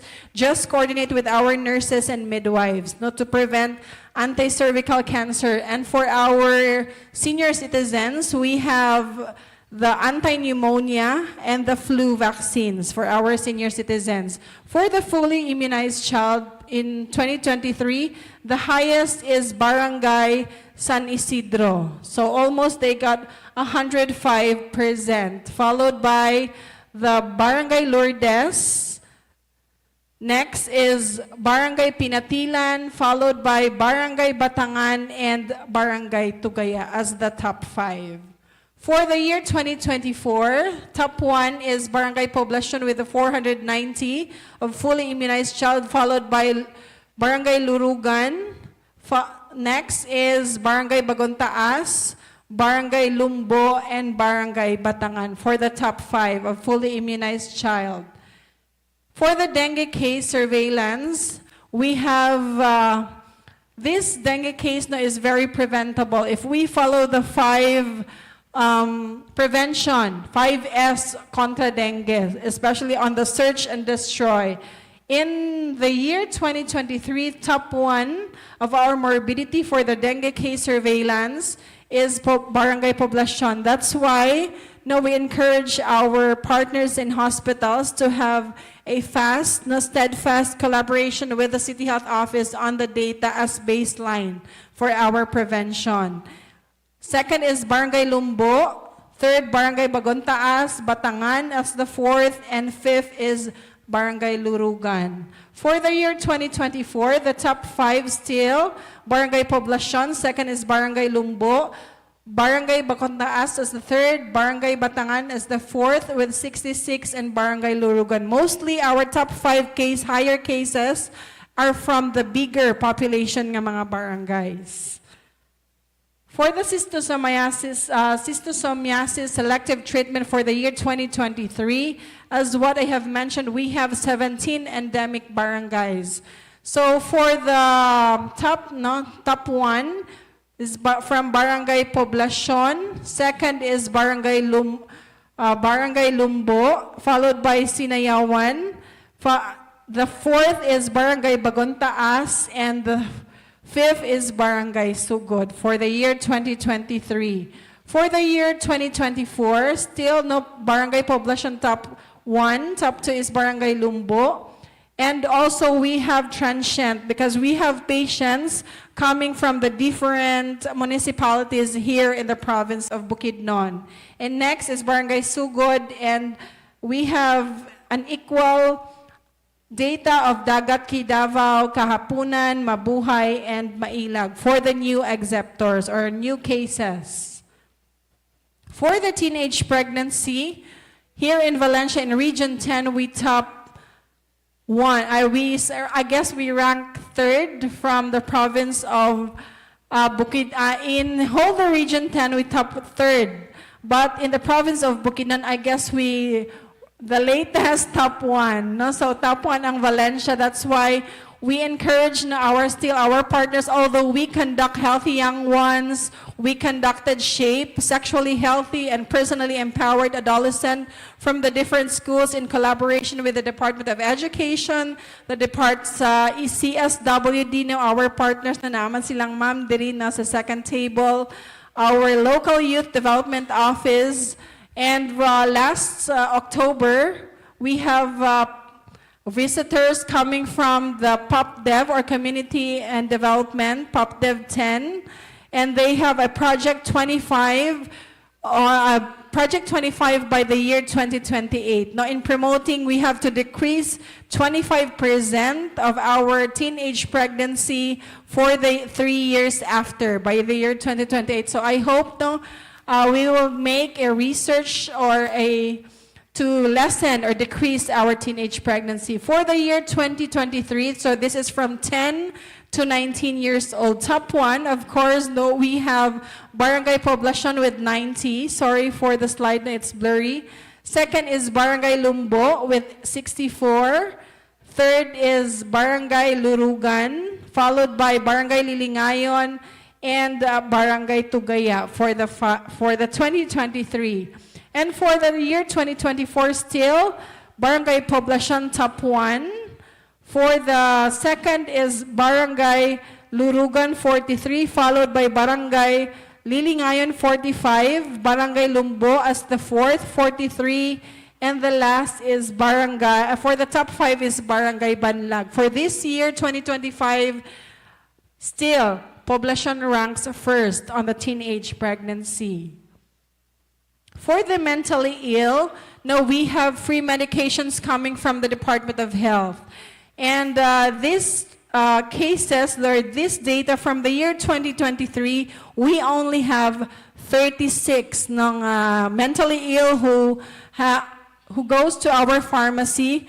On the 2024, it reached from 188, but nagbalik-balik rin sila og pangayo. All because daghan man tagihatag nga provisions from the Department of Health. So makainom na ang ato ang mga mentally ill patients. But on the suicide prevention and the suicide cases, we have, according to Dr. Sistoso, we have 7 cases from the year 2023 and the 2024. For the human immunodeficiency virus, there is a trend also on the social media accounts that says we have top 3.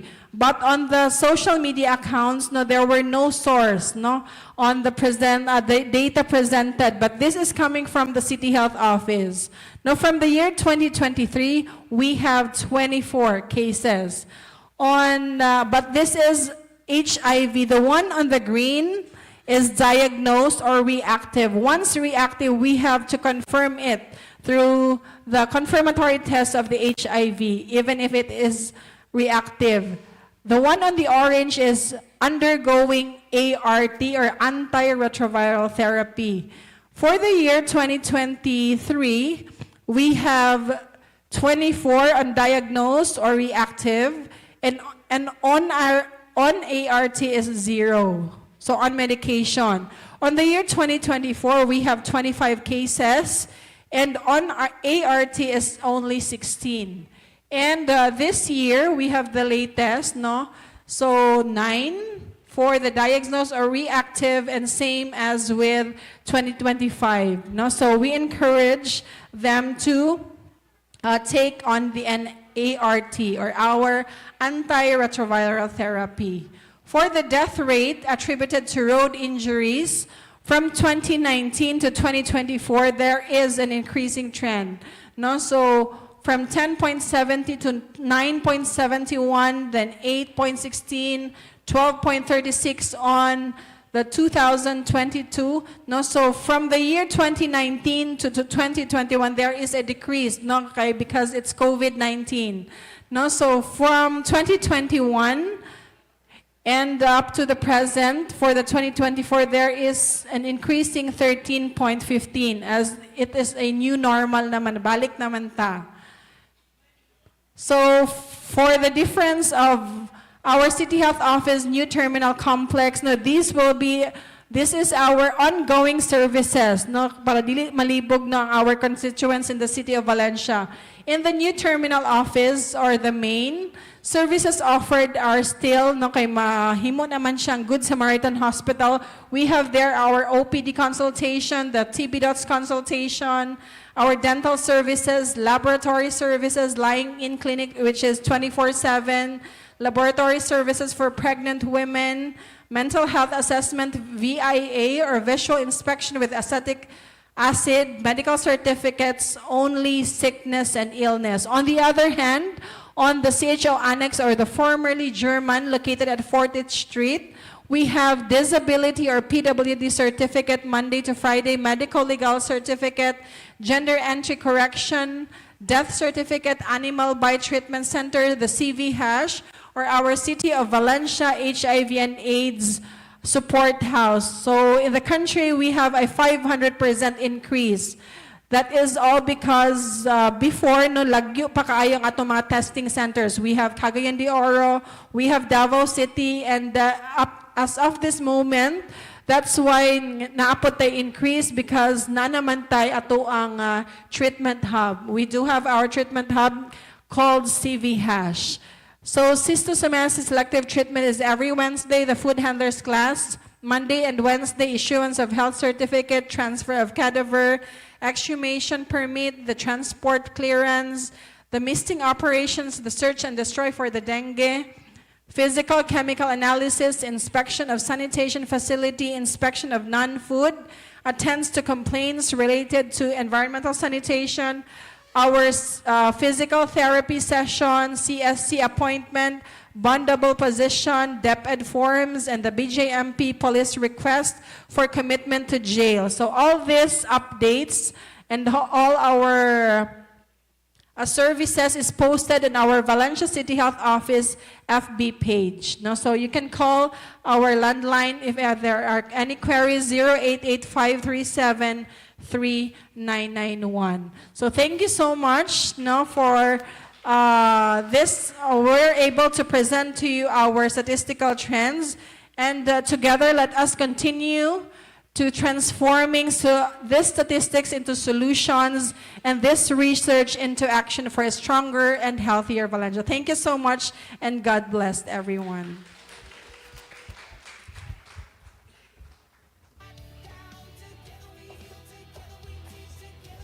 Thank you, Ma'am Venadil, for presenting a very comprehensive health profile and statistical trends of Valencia City.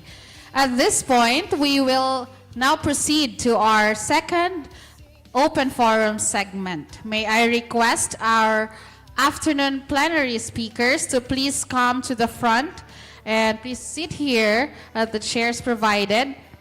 Dr. Mark Dapar, Dr. Julie May Acero, Mr. Raul Licaros, and Ma'am Venadil Fuego Cantero, along with our moderator, Dr. Fanny Lu Sagpang, one of MVC School of Nursing Clinical Instructor doctors for level 3. For those who would like to ask a question, you may come to the center where there is a mic provided, same as earlier this morning. Before asking, again, kindly state your name and the institution you represent. Thank you so much. Okay, good afternoon. Yeah, dili lang siguro ko nga, dari lang siguro ko sa kilid. Ano pa? Okay. Thank you so much. Okay, good afternoon everyone. Okay, so after hearing those plenary presentations that explored integrative and culturally grounded innovations in community health, from the fusion of from Dr. Dapar, ethnopharmacology, genomics,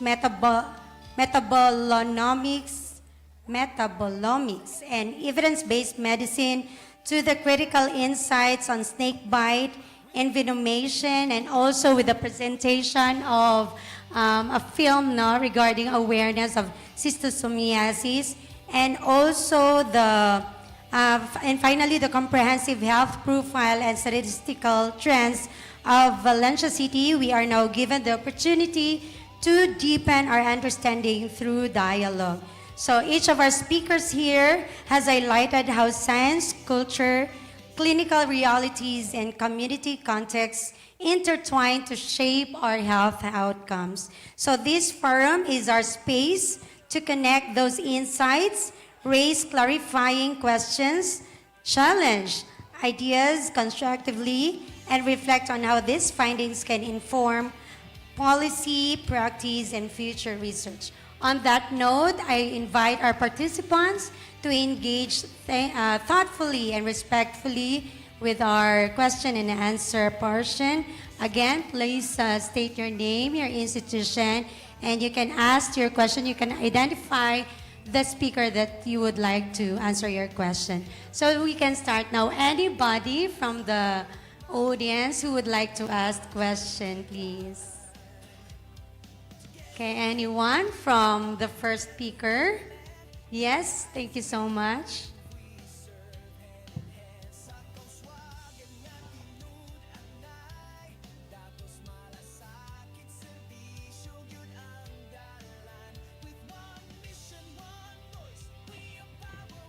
Hello, good afternoon. I am Francis Dayan Vander of the Center for Natural Science Research of Central Mindanao University. My question is for Doc Acero.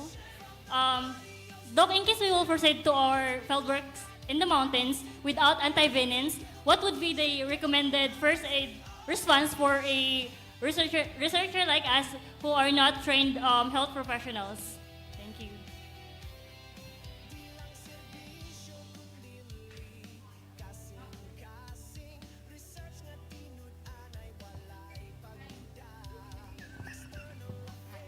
Hello. So for those doing their field work, no, especially those students, one is, magbisihar ako ha para masabtan.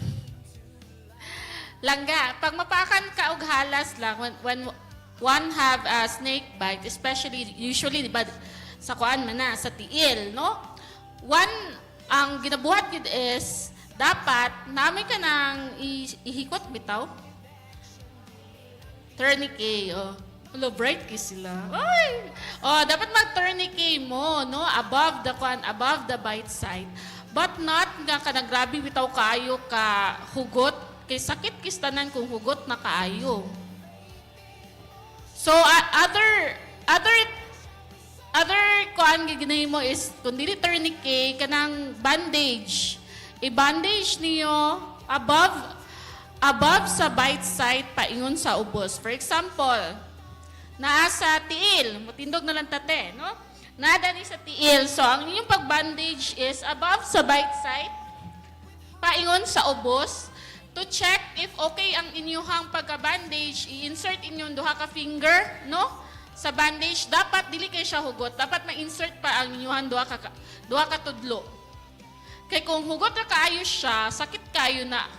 kana may blood flow pa ingon sa inyong kuan.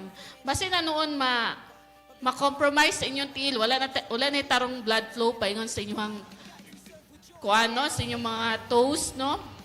So aside ana is kung aha ang bite site, dapat dili nimo siya, for example, sa tiil, dapat dili nimo ipalakaw ang pasyente.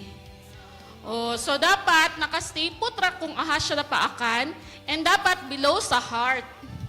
Ang problem na dayon ani kung ang paak nasa liog.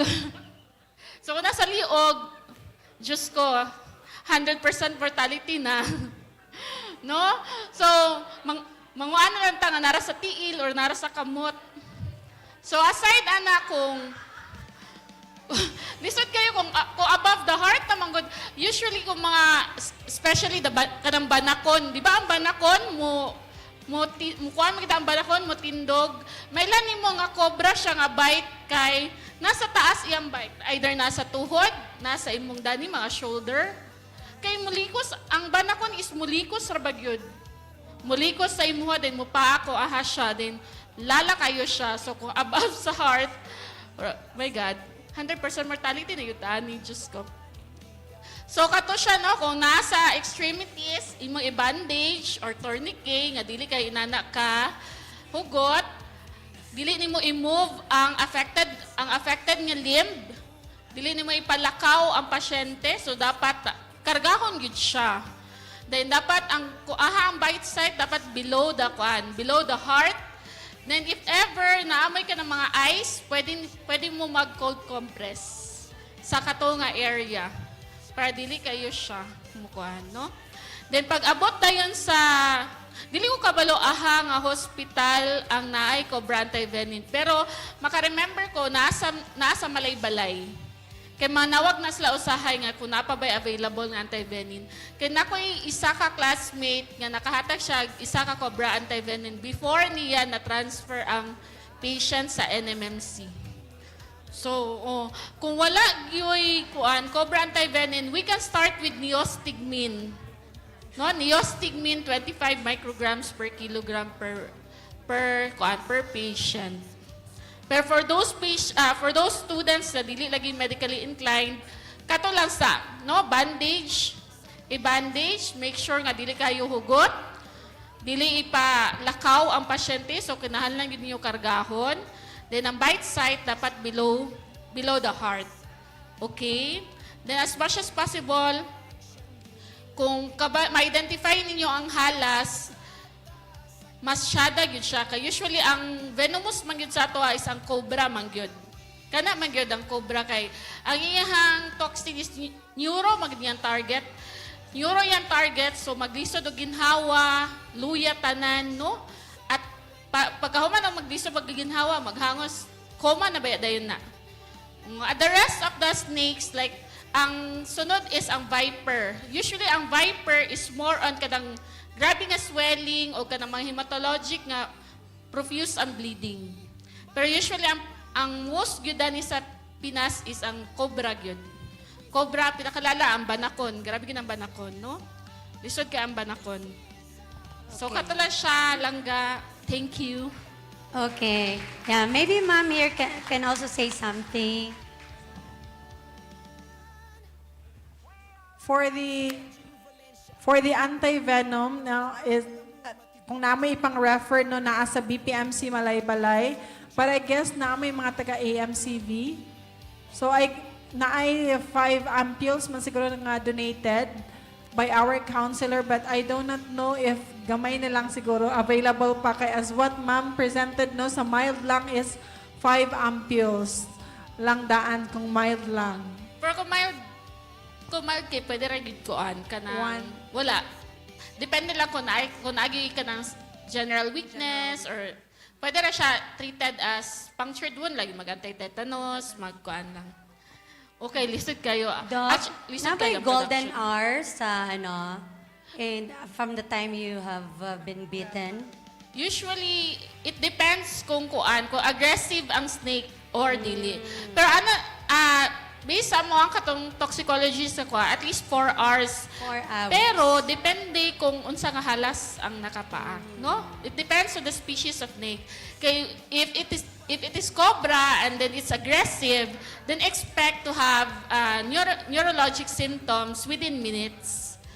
Oh, especially the banakon, no? Within minutes, ragid na siya. Lisod kayo na siya.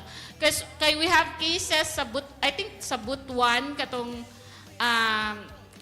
mag-asawa, banakon ang nakakuan. And then napasta sa bukid. So, pag abot sa ospital, ang isa dead on arrival na. So, expected mo, basta cobra nga, aggressive, kuan yun siya, kanang, grabe Very good. fast. Oh, very fast. Okay, thank you so much. I think it's well explained and we have learned initial treatment or management for snake bite. Okay, some more question from the group. Yes. So, good afternoon, everyone. I am Arabiachin Kangkang from Mountain View College. So, this question is intended also for Doc Acero. Hi, Doc. What factors most strongly influence treatment outcomes on snake bite by patient in your findings? So based on the medical records reviewed, usually an distance between the patient to the referring hospital. So that is one. Second is kung ang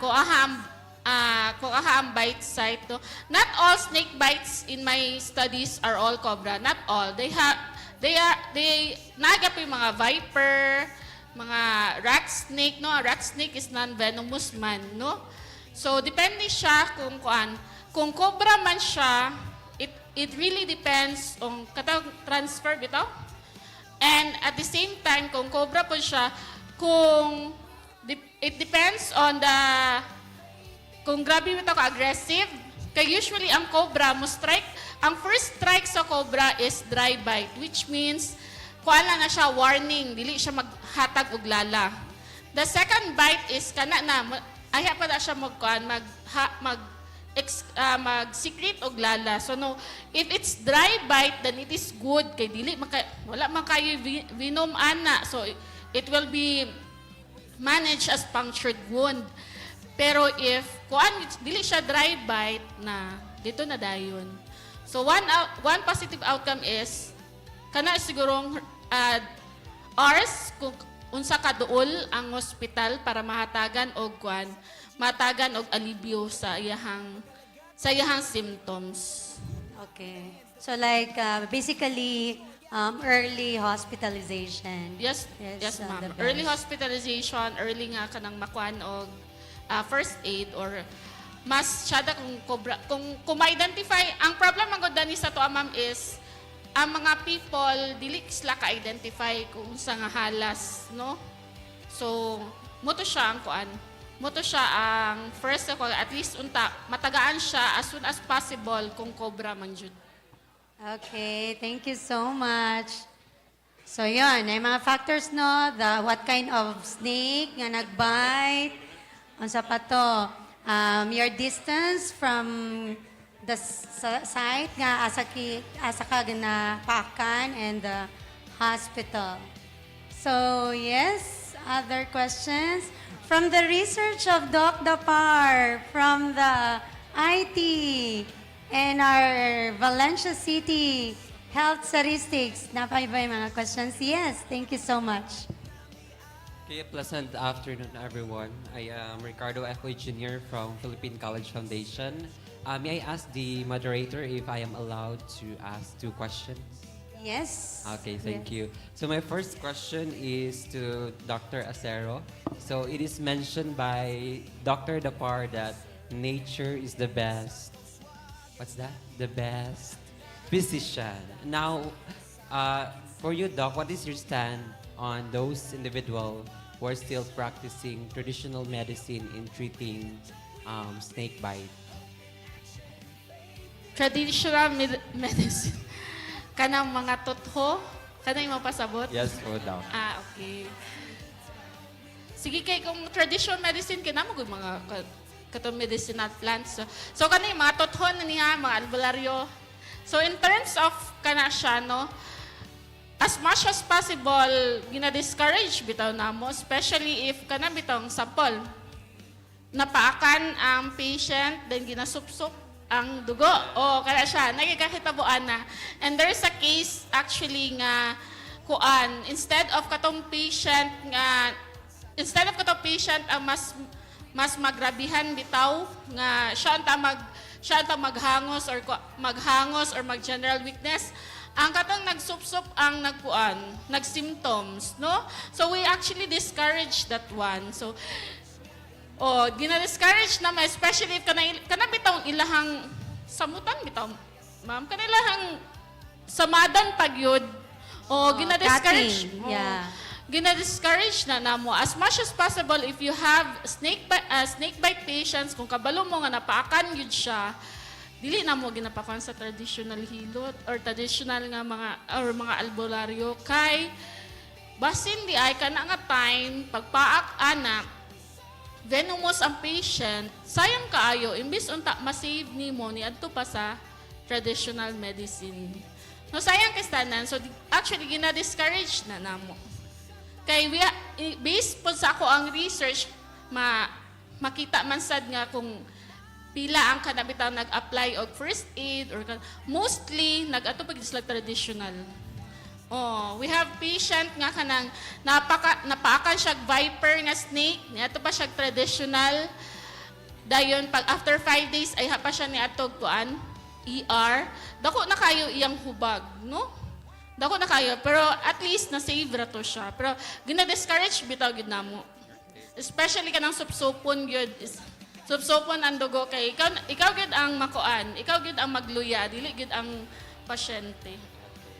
Okay, thank you po, Doc. My question, this would be addressed to Dr. Maki Dapar. Good afternoon, Sir Maki. I'm also in the field of science education, particularly on biology, and I commend your work, especially on aligning community-based knowledge with scientific research. And it's a good thing that the traditional knowledge is being backed up with scientific research. And my question is, what are the initiatives that your team have done to streamline or empower indigenous people for them to develop their ethno-medicinal practices and for them also not just a source of information? Okay, so that's a good question, no? Most researchers, if not all, actually go to the community to conduct research. But this time, we have a lot of community-initiated na mga research. Like, they ask for our help, they ask for our assistance, they ask for our expertise to connect with them and validate their medicinal plants. So we come to the community and validate, and we include them as members of the IEP to be authors of our research projects. And this can actually support the Nagoya Protocol for the equitable and fair access of genetic resources and their utilization.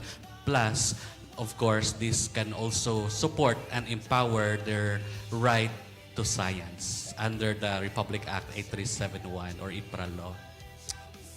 Okay, thank you, sir. Thank you. Okay, thank you so much. Actually, our time for our forum is only until 3:40, but I think we started late, so I think we can extend for 5 minutes. Yes, thank you. Do you have more questions? Yes. I think one more question. I am JK from Adventist Medical Center, Valencia. I just want to confirm that we have available 2 anti-venom ampules in the hospital through the LGU with the initiative of Councilor Karen Gamolo. Thank you. So you have to request for another 3 ampules to make it Sige, any more question? I think we still have 4 minutes. Yes, ma'am. Thank you so much. Good afternoon. I am Lucy Ledres. I am representing Esther Hospital. My concern is about the statistical report of Miss Cantero.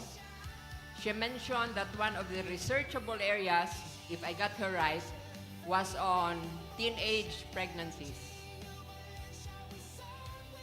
A doctor doesn't have time to do, again, depending on the doctor, doesn't have time to do field research.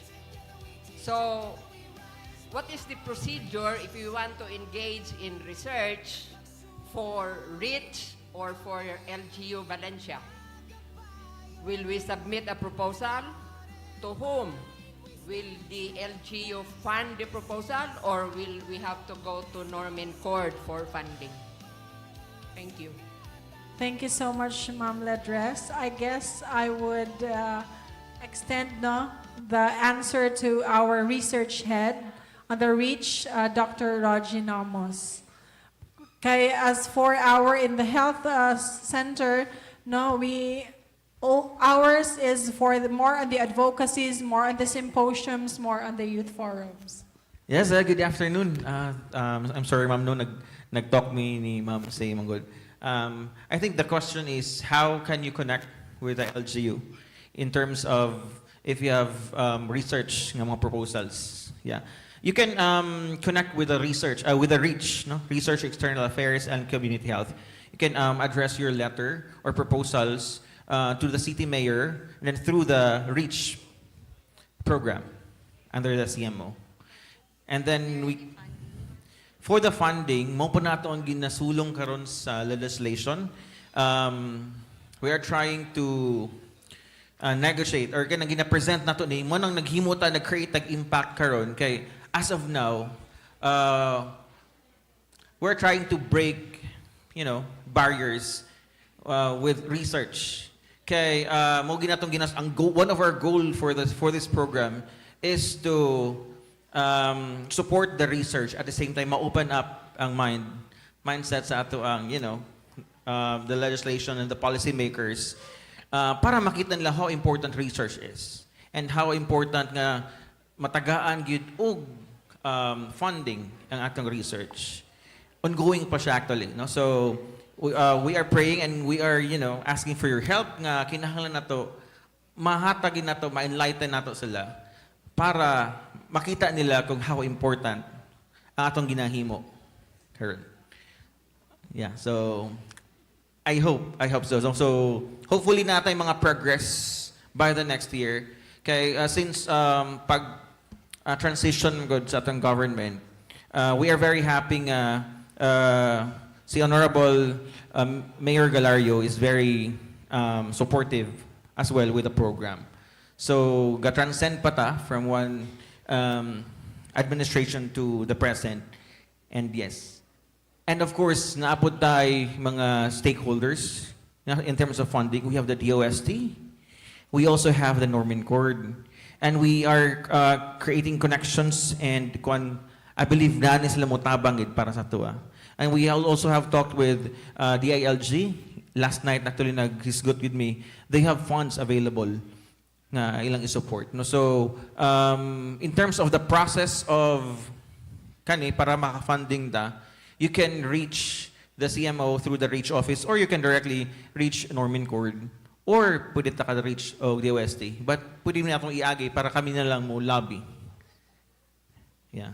Ato ipasa. But I believe i-present na later on ni Ma'am Bonita and how we can get funds from the Norman Court. Later, after sa Q&A, napay presentation ang Northern Mindanao Consortium for the Health Research. Thank you, Doc. Okay, I think there's still a very important question. Sige, I think we are all satisfied and we are also we are done with our time. Okay, yes, one more. Last na lagyan ni siya, Doc. Thank you. Good afternoon, everyone. My name is Grace Abris from Mountain View College. I have a question. I would like to address this to Dr. Par. But firstly, I would commend Dr. Par. Every time I listen to you, it's very inspiring and very informative. My question, Doc, kung mapaakan ta niya nata sa tumoy or layo kaayong hospital, na abay plant nga pwede ra inusnos? Mga plants. Thank you. Yes, that's a very good question. No? The one that has been talked, discussed ni Doc Julie, it's more on traditional. But remember, when you talk about TCAM, we have traditional, complementary, and alternative medicine. And that is how integrative this medicine is. So when you talk about medicinal plants, pwede siya mahimo siya o complementary because there were cases of snake bites, and then I have actually prepared, no? Kaya na may mga tincture nga, like for example, traditionally it was used for these snake bites. So katong nga bark or katong nga stem, ako to siya gi-collect, gi-validate sa research, sa experiment. And then, I conducted this anti-agglutination test, for example. So, with this particular blood, patakadi mo siya og kining venom, it can coagulate. Okay? Now, I tested this particular treatment from the preparation of the locals or the IPs. And when I tried to treat this blood coagulated, it becomes normal. Nibalik yun siya. And so, I'd like to suggest, if in case na namo yung mga snake bites, no? Mga bites nga sa tiil or bisag above the heart, you can also try the medicinal plants that we have enlisted in our publication. So, when you visit our publication, there are a lot of list of those plants, but make sure you have followed the correct preparation. And the question would be, unsa man na nga mga plants nga dali ra makita? Daghan tag mga plants nga dali ra makita, like mga medicinal plants nga kasagaran na dito sa bukid, daghan kay this invasive. And this is gitawag nila buyo-buyo. It's daghan kay na invasive na siya, dili na makontrol ang kadaghanan na, pero ang iyang root, imo gyud siyang tanggalon, kadtong root ang duga niya imong kuan dito sa napaakan. Okay, so there were also cases na king cobra na envenomation. There was a patient from a local niya, 6 hours from La Paz going to the province of Agusan del Provincial Hospital. It will take them 6 hours travel, napakaan king cobra, and remember that king cobra can kill you in 5 minutes. Now, the provincial health officer was wondering, ano nakaabot pa siya diri nga buhi? Okay? And during that time, gipangutanan niya unsa to nga tambal nga gikuan, gibutan dito nga lana, and kadtong nga lana iyang gitambalan while on travel, pag-abot dito medyo na okay na siya no? So I was there during the time in emergency room, and it started my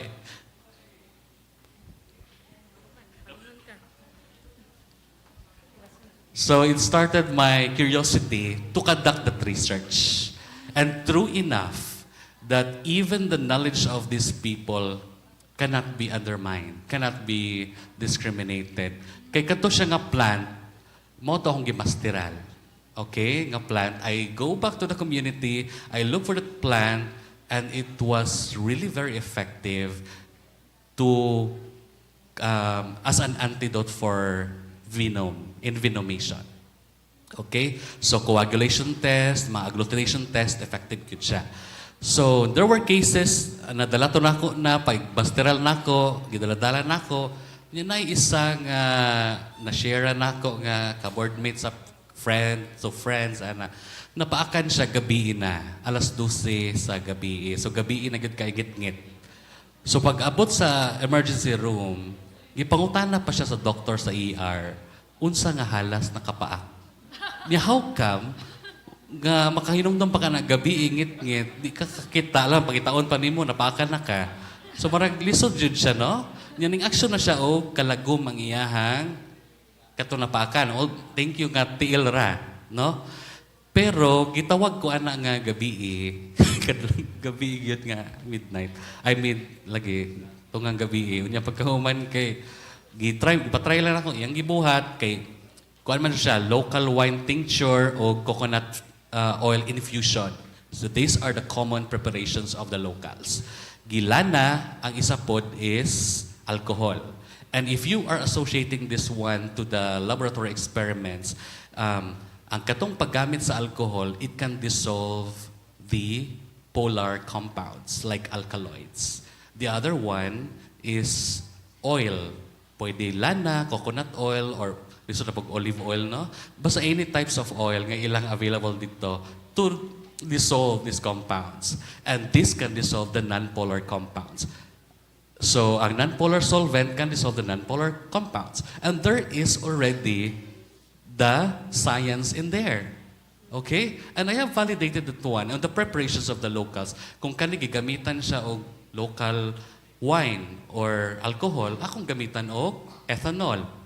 Pag-abot dito, kung gigamitan na siya og lana, this is an oil, the solvent for that to dissolve the essential oils as anti-venom compounds, gamitan ako siya hexane or probably other nga mga compounds nga makadissolve atong mga non-polar compounds.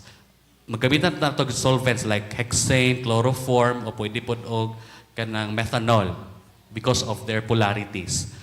So based on that tradition plus science, I connect that there is really something with their knowledge that we need to preserve and conserve.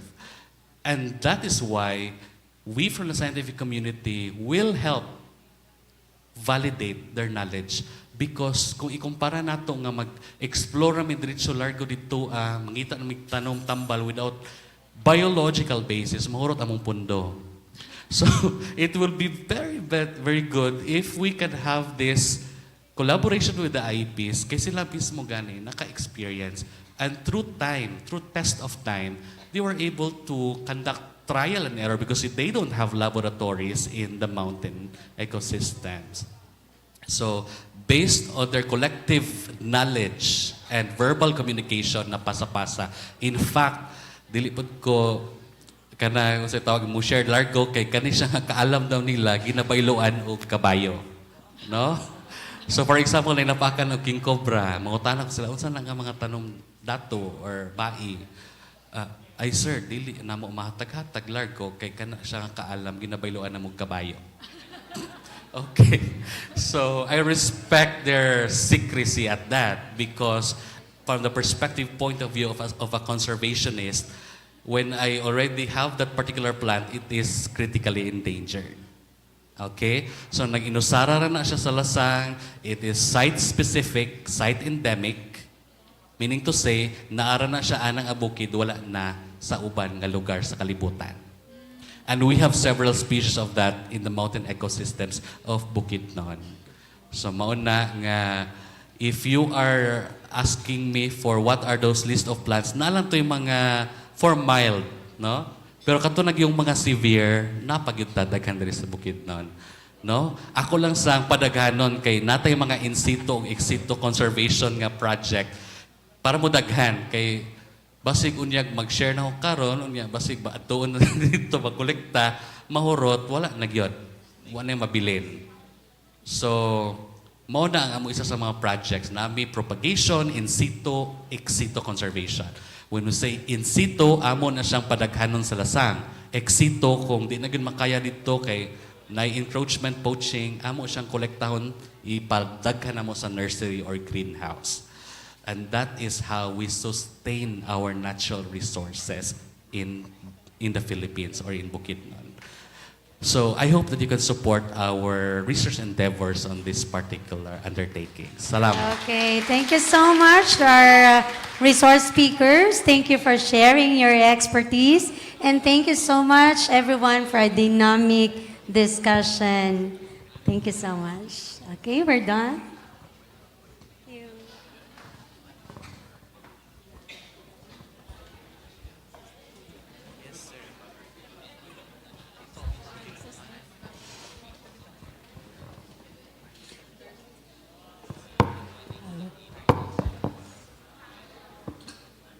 Thank you to all our plenary speakers for sharing meaningful insights and interesting discoveries, valuable learnings that we will surely carry with us as we continue to move forward in research. Now, we also extend our gratitude to those who raised thoughtful questions. So if you have more questions, you can connect with our speakers later after our program. Just a friendly reminder to our participants, before we hand out your certificate of attendance, kindly fill out the evaluation form for today's event. The QR codes are available on your table for easy access. Now, at this point, we will proceed with the awarding of certificates and tokens of appreciation for our speakers.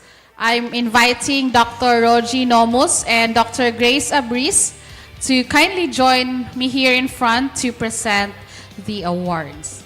Now, I will be reading the citation. This certificate of appreciation is proudly presented to Dr. Arbin Laurito in behalf of Dr. Sulpicio Henry M. Legaspi Jr. in grateful recognition of delivering an inspiring message during the first research colloquium with the theme Empowering Health Research, Advancing Equity, Innovation, and Community Well-Being. Your words of encouragement have inspired the participants to pursue excellence in research and community health initiatives. Given the second day of December 2025 at Mountain View College at Valencia City, Bukidnon. Signed by Dr. Rogie M. Nomus, Medical Officer 4 and Reach Head, Honorable Ami G. Galario, City Mayor of Valencia City, and Dr. Remuel R. Tornalejo, President of Mountain View College.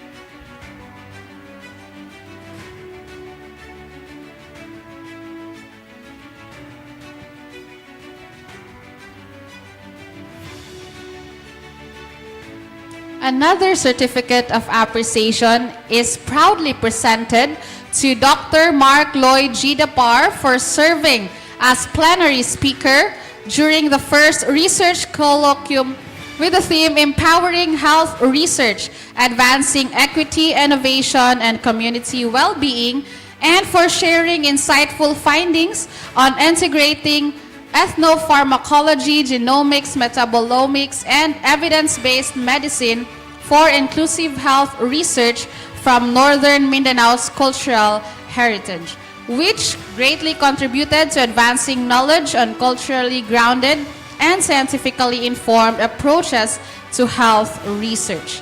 Given the second day of December 2025 at Valencia City, Bukidnon, signed by Dr. Rogie M. Nomus, Medical Officer 4 for Rich Head, and Honorable Ami G. Galario, City Mayor of Valencia City, and Dr. Remuel R. Tornalejo, President of Mountain View College.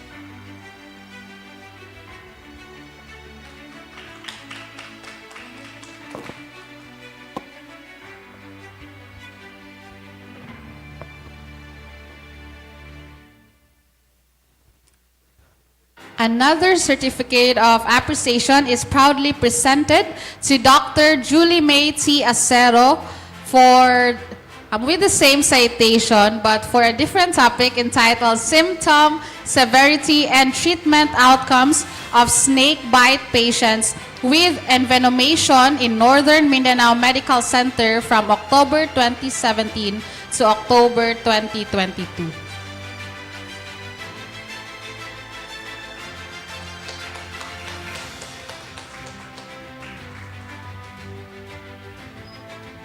Certificate of appreciation is proudly presented to Mr. Raul D. Lecaros for serving as plenary speaker with the topic Pagbantay, a 2.5D animated film for schistosomiasis awareness and control in Malaybalay City.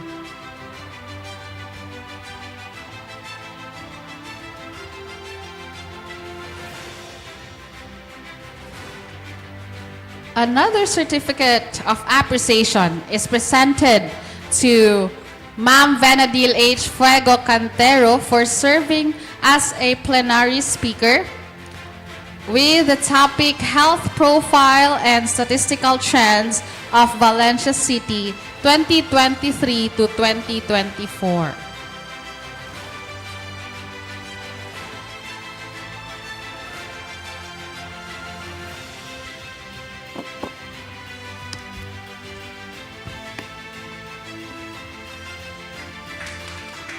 thank you so much to all our speakers and congratulations to everyone. Now, to introduce to us the work of Northern Mindanao Consortium for Health Research and Development, or NORMINCORD, we have Ma'am Bonita Mangilimutan. She is a registered nurse by profession. She took Bachelor of Science in Nursing at Xavier University Ateneo de Cagayan, Masters of Science in Nursing at University of San Carlos, Master of Doctor of Philosophy in Educational Planning and Administration at University of Science and Technology of Southern Philippines CDO campus. She dedicated more than 15 years in the academic community, both in the higher and basic education departments, before joining DOST Northern Mindanao, teaching science subjects, psychiatric community health. She also served as focal in the Handa Pilipinas sa Bagong Pilipinas. And she is a project leader for DOST Northern Mindanao Disaster Risk Reduction and Management, providing assistance to the DOST Northern Mindanao and the Office of the Civil Defense 10 in RDRRMC TWG, Prevention and Mitigation Committee Secretariat, Gawad Kalasag Evaluation, and LDRRM Plan Review. Currently, she is designated as the original coordinator for the Northern Mindanao Consortium for Health Research and Development. She is a science research specialist too and the head of the Knowledge Transfer Unit. Let us welcome Ma'am Bonita Mangilimutan.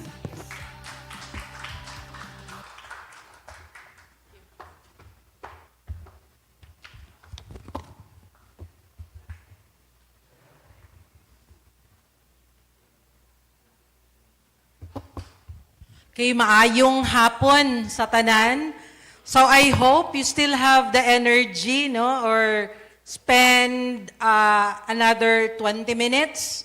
No, I hope wala ra niabot og 20 minutes. So for the online participants, and of course those who are here present at the New Hotel Valencia, maayong hapon sa tanan.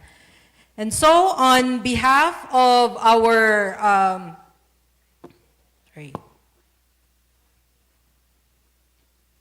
on behalf of our chairperson of the Northern Mindanao Consortium for Health Research and Development, and also the regional director of the DOH Center for Health and Development, Northern Mindanao, to our Vice Chair of the NORMINCORD, as well as the officer in charge of the Office of the Regional Director, Engineer Roel Vincent C. Banal of the DOST, Northern Mindanao, and of course to our funding agency.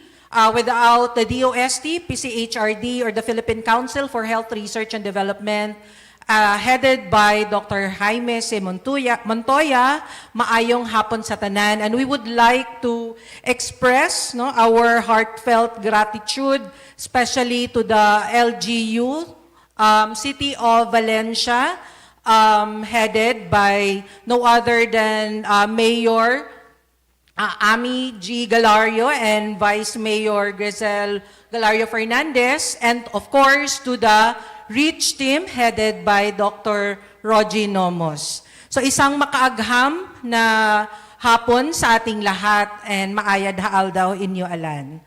Okay, so this is a 20-minute presentation, of which the main objective for this afternoon is to present to you the different services as well as the funding opportunities of the Northern Mindanao Consortium for Health Research and Development. So I believe that we are here this afternoon gathered because we want to be an engager or a contributor to health research and of course to policy. So we have already listened to the different speakers from morning till afternoon. And I would like to thank you for still sparing a few minutes of your time to listen to Normin Cord. Okay, so Normin Cord, okay, next slide, please.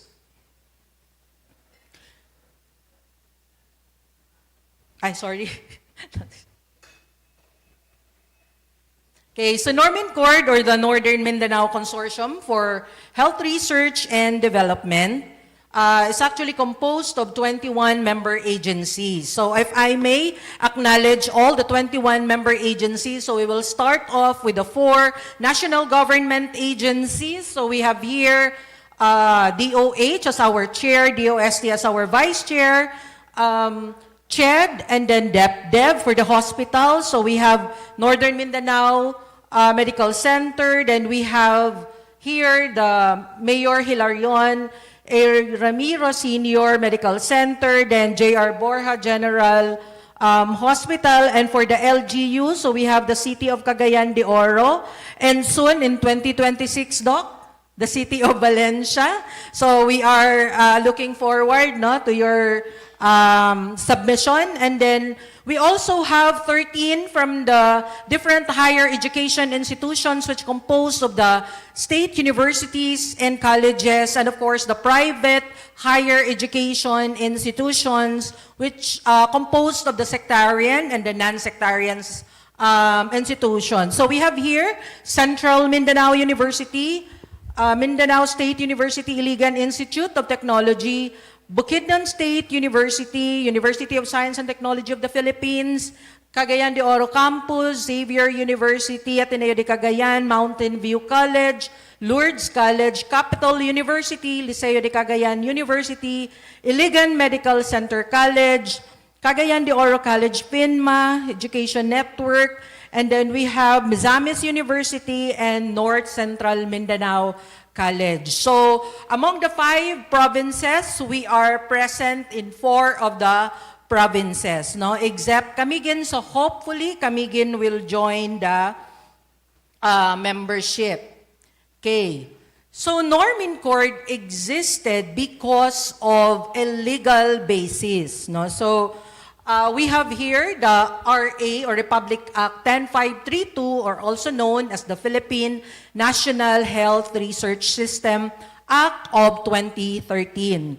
So it was later amended, its IRR, or the revised IRR, through a joint DOST, DOH, CHED, and UP Manila NIH Administrative Order 01 Series of 2022. So these 4 agencies are the core agencies of the Philippine National Health Research System. So why am I talking about the Philippine National Health Research System?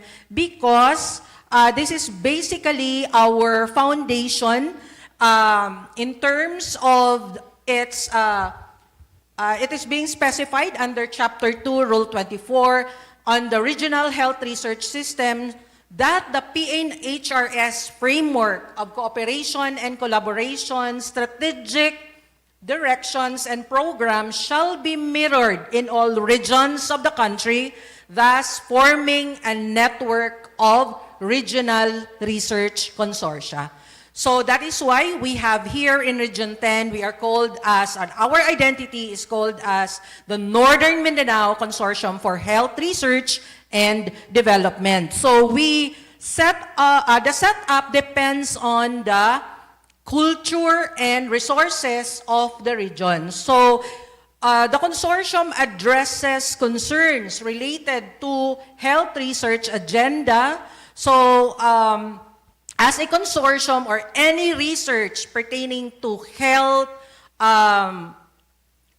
industry, energy, and emerging technology, basic research, or even agriculture, aquatic and natural resources, should be anchored on a certain agenda. So it could be the harmonized national research agenda, or in our case, health, so it should be anchored under the National Unified Health Research Agenda, the regional health priorities, and the DOH priorities. Okay, so the consortium is also responsible for the development of human resource and health research. So later on, I will show you the different activities that we are conducting this year or even in the next year. So research utilization, the research development, dissemination of research, as well as monitoring and evaluation and leadership and management. Okay, so the Norman Core, to have a view of the consortium, so this is who we are. So of the 21 member agencies, of course, this is headed by the different presidents or head of the agencies or institutions. So these institutions are represented by the different experts. So these experts, be it experts in the different health na field, or allied health, or even the research directors represent in the interagency technical working group. So this TWG is composed of different committees with specialized functions. So we have here the Research Management Committee. The Research Management Committee is responsible for one of the function of the Research Management Committee will be, of course, to act as a technical panel in terms of the proposals that will be submitted to the consortium. So both students and professional. So we have a lot of experts in the consortium. Okay, then the Research Management Committee is also responsible in terms of the evaluation and validation of new member agencies who is going to submit the letter of intent to the consortium, addressed to our chairperson, Dr. Sulpicio Henry M. Legaspi Jr. Okay, then we also have the Research Ethics Committee. Okay, the Research Ethics Committee is the heart of the consortium. So any agency or institution, if they have a Research Ethics Committee or board, so research cannot proceed, especially if it entails the human as subject or participant, then it has to go through ethics review. So the Research Ethics Committee of the consortium is responsible for the development of the different SOPs or the standard operating procedures, okay, which is a precursor to the attainment of the accreditation from the Philippine Health Research Ethics Board of the PNHRS. And we are happy that Normin Court as a consortium is already a level 1 accredited by FREB. So I mean to say we can already conduct an ethics review. Okay, however, for this year we have limited it to those research or proposals or protocols that will be submitted for funding. Okay, then we also have the Research Utilization Committee. Okay, now the Research Utilization Committee is responsible for, of course, in terms of the research dissemination.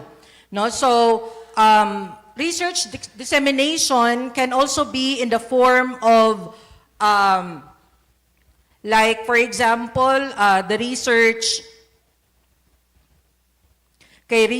policy, So we have here the example would be the 3-minute pitch to policymakers. So we are doing this to as a contest, especially during the Regional Health Research Conference. We also conduct research to policy translation, okay, for that matter. And hopefully next year we will have a new taste, or glimpse of policy if we will collaborate with the ILG. And then another would be in terms of support to dissemination. So one major activity that we are conducting every year is the Regional Health Research Conference. And another is the information products and services. I don't know if you are aware of the HERDIN. So this is a database for a lot of research that has been or repository wherein you can utilize if you want to have it as your literature, no, related literature. Okay, then we also have the capacity building committee. So the capacity building committee, so I will be showing you the different activities that we have conducted, no? So later on. So of course, capacity building, we are capacitating the health researchers. Okay, then of course, aside from the people working on the consortium, so these are, they have worked with the different functions, no, of the consortium, which are aligned with the DOST PCHRD. So one is the research and development management. These are research funding opportunities. So mo ni siya ang I think you are very much interested, no? So in the research and development management, so we have here the different grants, no, research grant. One of which is the DOH grant.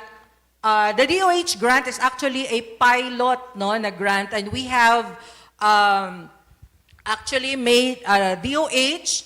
We have assisted DOH in terms of the research call, no? So they have initially. So we hope to have more, no, funding, or this funding can be increased next year. So still we do not know, no? But since we are still beginning to implement, no, the different projects, no, or proposals that were approved. So in the DOH grant, so there were 10 of these grantees, no, that were approved with different amount, okay, for this year. And then we have the Regional Research Fund, or the RRF. So if you are a beginning researcher, no, so if you have not yet established your niche or your expertise, then this is the best for you, no? The Regional Research Fund. Okay, the Regional Research Fund, okay, can be given to beginning researchers, of which, of course, as I have mentioned, okay, the research that will be conducted should be aligned with the different agenda. Okay, so that is how important or vital the research agenda is, no? So in the Regional Research Fund, so this is being implemented for 6 months to 1 year. And at most, the grant will be given an amount of 1 million or up to 1 million. Okay, it could be 999,999.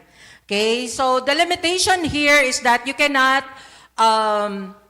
have in your line item budget, or you cannot request for a capital outlay or any equipment, no? Because this is just a small amount lang siguro, no, for research in a period of 1 year. So less than 1 year, okay, or up to 1 year. So if you already have established your name, okay, your expertise, then you can move to a higher grant. And this is what we call as the R&D grants under the Grants in Aid program of the department. So the department can have or can give you or provide you a funding assistance up to, okay, open, no? So 1 million and above. But there are two categories for this, no? So for those grants or proposal up to 5 million, so the evaluation will be up to the Executive Council. So meaning up to the council, no, na PCHRD. But if this is already more than 5 million na grant, then it is now under the governing council of the DOST. So sky is the limit. But only those which have established, no, as I have said, okay, a name or an expertise in research. So I would just like to emphasize here that this is for the, okay, member agencies only, no? But, okay, don't be don't be discouraged because there are options to that. You can collaborate or you can partner with the member agencies. So I have shown you on the second screen the different member agencies. No? So for Bukidnon, so we have CMU, Buksu, so, and MVC.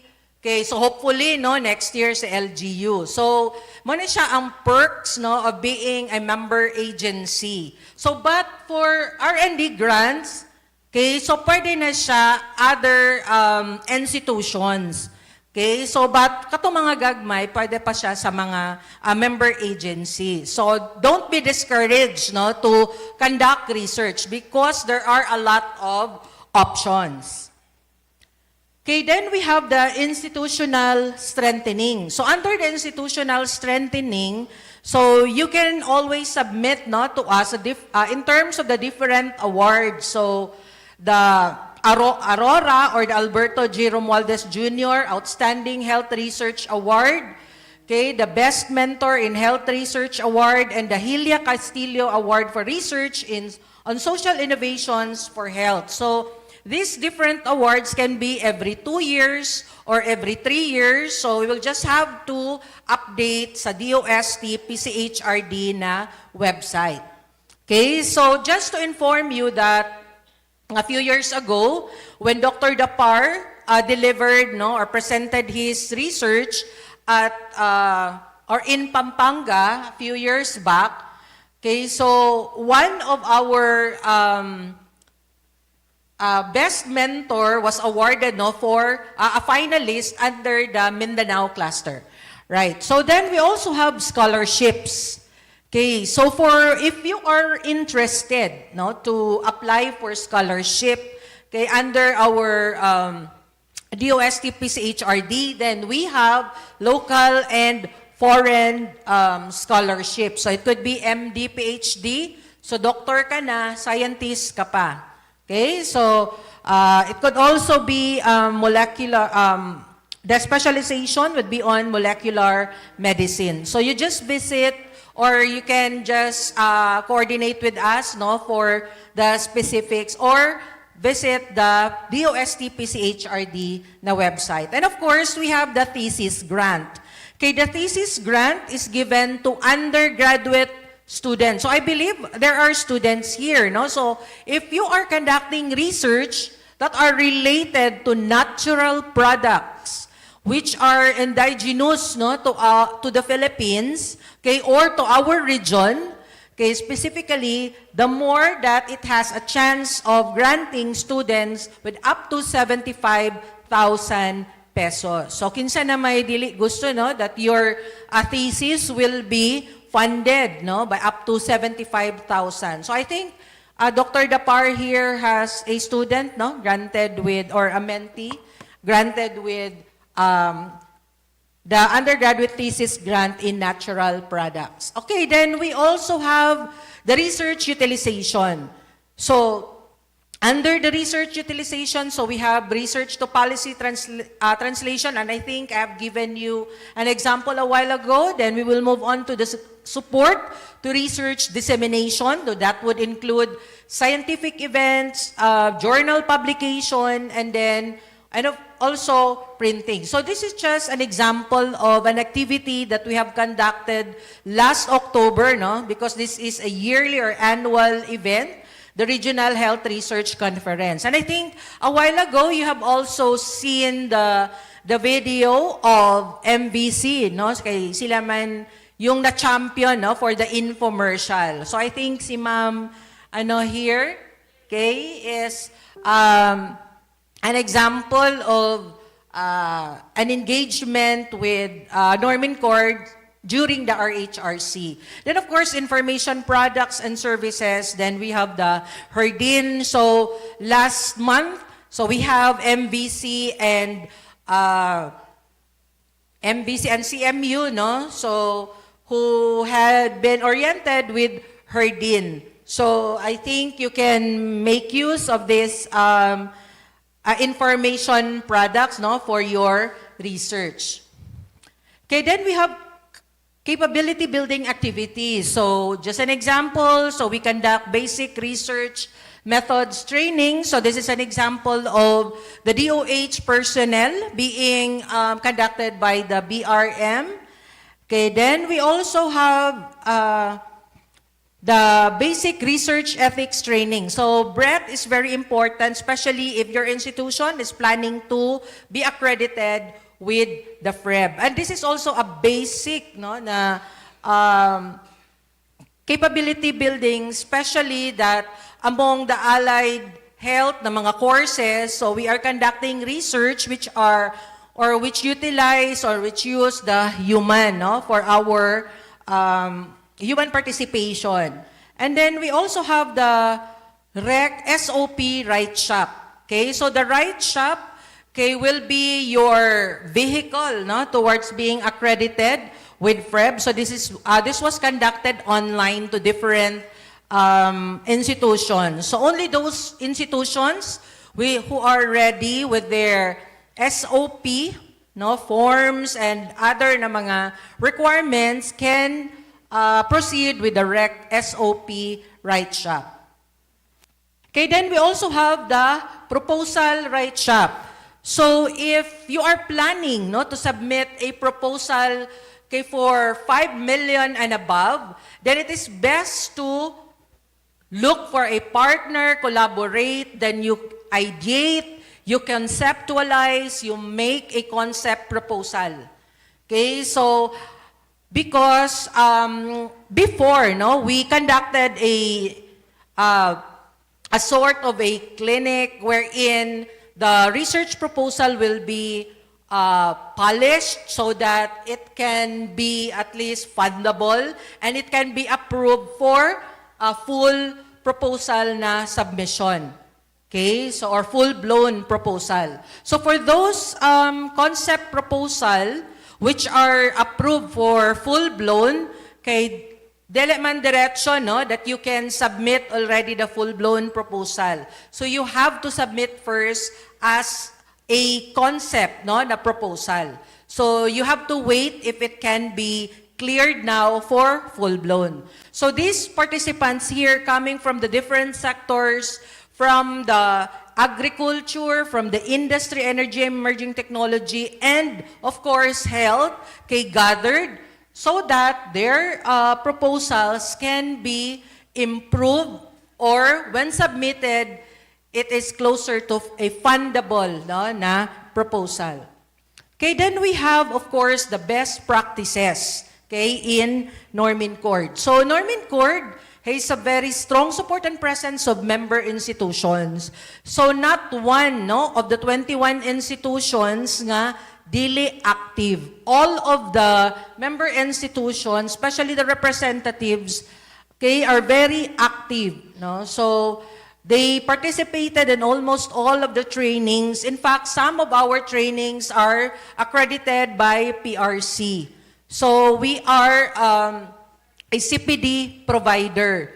So kita mo CPD na provider nga libre. Okay, so that's Normincord. Okay, so then we have direct access and technical assistance from sectoral council. Okay, so we have a strong relationship with our funding agency, DOST, PCHRD, and of course DOH. So we conducted the first health R&D clinic initiative that was held in the region in 2023. And of course, activities responsive to the needs of the members, and not just to the members, but of course to the region, as it is all aligned in the our agenda. Example of which is the Omics for Health. Okay, so nakailan mo omics? So the one presented by Dr. Dapar on metabolomics, proteinomics, genomics. So these are examples of omics in health. Okay, so wala kaayoy gasubmit of proposals related to omics. So that is why it is identified as a need, and thus we conducted that particular online activity, of which we would like to extend our thanks no to Dr. Grace Abris for facilitating the speakers. So I think some of you here were able to attend that particular na capability building on omics. Okay, then we have support and endorsement of the regional policy-making body in various health R&D initiatives and in the region. So we have a very active RRDIC. No? So RRDIC is our umbrella in the region in terms of research. So RRDIC will be the one to proceed with the RDC or the Regional Development Council. Okay, so RRDIC stands for the Regional Research and Development and Innovation Committee. So NorminCord, NUMCARD, NorminShared, if you have heard of NorminShared and NUMCARD, then we are all members of the RRDIC and other institutions. Then of course, important milestones of the consortium is that NorminCord is among the top 3 regions. So imagine 17 regions, now 18, with the highest R&D submission. So can you just imagine, ang taga Mindanao, nasa top 3. So maka-proud, di ba? So for 2024 and 2025. And then of course, as I have said, we are level 1 FREB accredited for our Research Ethics Committee, and consistent national winners in health research competitions, because our RHRC is will propel us to represent in the national realm. No? So every August, we have our law on 10532 in the Philippine National Health Research System. So every second week of August, we are celebrating the PNHRS week. So every year, we go to different parts of the Philippines, Luzon, Visayas, Mindanao. So for next year, this will be conducted in General Santos City. So all our winners will be submitted, will be endorsed to the National PNHRS. So kung ma-cleared sila, ma-endorse sila, then they will become finalists. So Dr. Dapar here was one of those finalists before, sa Pampanga, as I have said. So every year, so either ma-champion ta, or either ma-second place, ma-third place, or finalist, so every year. So hopefully next year, the same na trend, will give us that proud moment sa consortium. Right? So I think other than being a mga national winner, the most important thing here is when we give capacity building to researchers, we make sure that research is made with quality na output, because we want to become a contributor or part of the improvement of the Global Innovation Index. So hopefully taas pa more than 40 pa to ang level. All right. So with this, daghan kaayong salamat. Salamat tungkay. Connect with us through Facebook. So you can just like what Dr. Ramos said, done a while ago with Reach, you can also do that. You can go to your Facebook and then look for Northern Mindanao Consortium for Health Research and Development. Like, follow, or email all your questions or queries to NorminCord at the region10dost.gov.ph or call 0917-857-9121. And before I will end my presentation, I would like to acknowledge the 2 important persons who are instrumental in all of the coordination and the success of NorminCord. So I would like to call the 2 project staff, Ms. Jessa Q. Aromin, okay, stand up, Jess, to be acknowledged, and of course, Ms. Jana Don B. Apal. So, okay, so timan-inay lang mga naong. So they are the special na mga persons of NorminCord. And with that, salamat tungkay from NorminCord and maayong hapon sa tanan.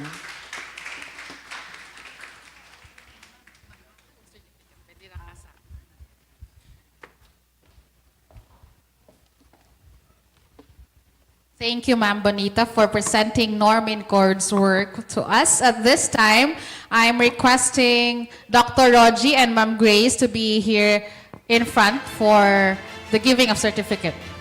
I will be reading the citation. Please be at the center. Thank you so much. This certificate of appreciation is proudly presented to Ma'am Bonita B. Mangilimotan for giving valuable insights and orientation during the first research colloquium with the theme Empowering Health Research, Advancing Equity, Innovation, and Community Well-Being, which inspired participants to pursue excellence in research and contribute to the advancement of equitable and community-centered health initiatives. Given the second day of December 2025 at Valencia City, Bukidnon. Signed by Dr. Roji M. Nomos, Medical Officer 4 and Rich Head, Honorable Ami G. Galario, City Mayor of Valencia City, and Dr. Remuel R. Tornalejo, President of Mountain View College.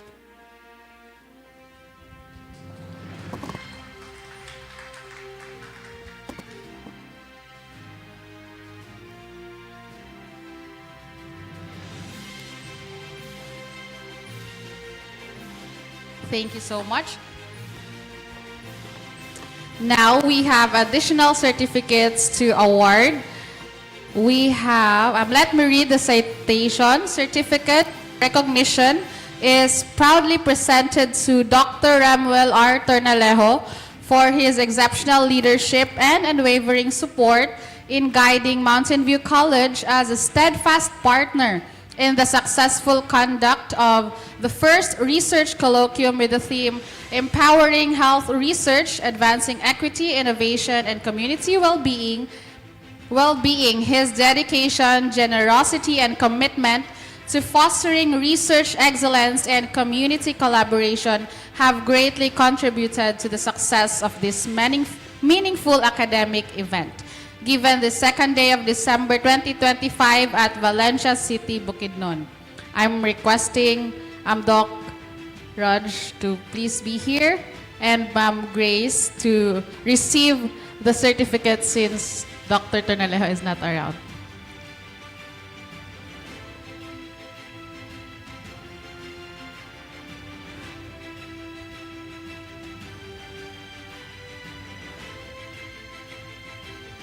Another certificate of recognition is presented to Mountain View College for its invaluable partnership and unwavering support in the successful conduct of this research colloquium.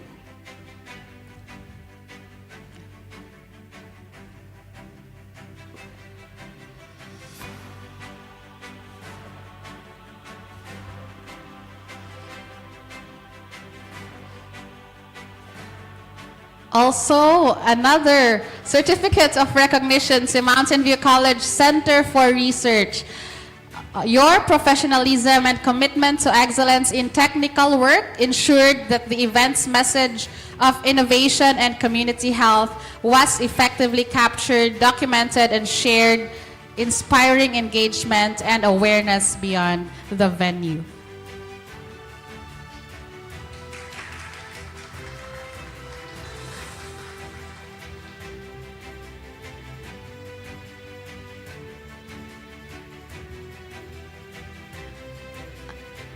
Also, a certificate of recognition is proudly presented to Mountain View College Media Center for their invaluable support and dedication in providing technical assistance and creative expertise that contributed to the success of the first research colloquium.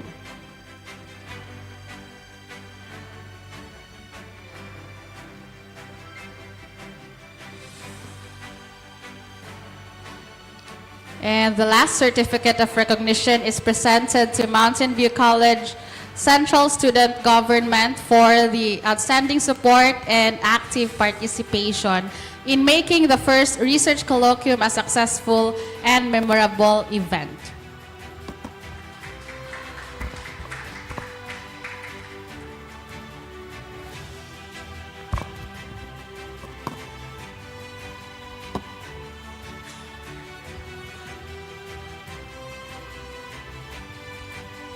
Okay, let me read to you the citation. The certificate of recognition is proudly presented to Doc Carty Joy Aguilion for being an integral part of the core team whose dedication, teamwork, and steadfast commitments significantly contributed to the success of the first research colloquium with the theme Empowering Health Research, Advancing Equity, Innovation, and Community Well-Being. Your invaluable support and exemplary service help to ensure the smooth planning, coordination, and overall execution this meaningful academic event. So this given the second day of December 2025 at Valencia City, Bukidnon, signed by Dr. Ruji M. Nomos, the medical officer for and the REACH head, and our city mayor, Honorable Ami G. Galan.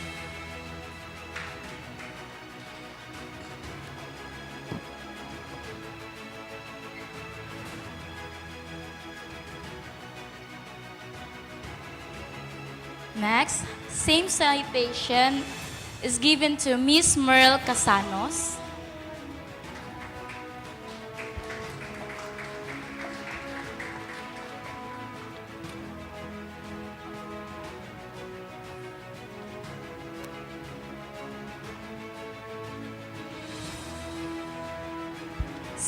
Same citation is given to Mr. Arwin Virago.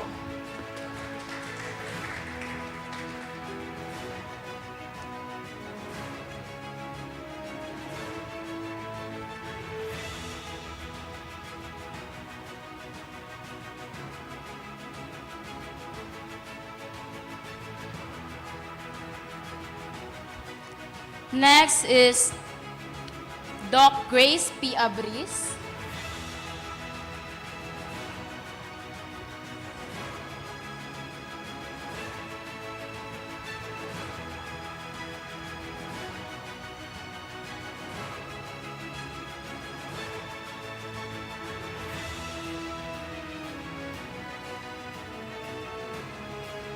And lastly, our very own Dr. Ruji M. Nomos.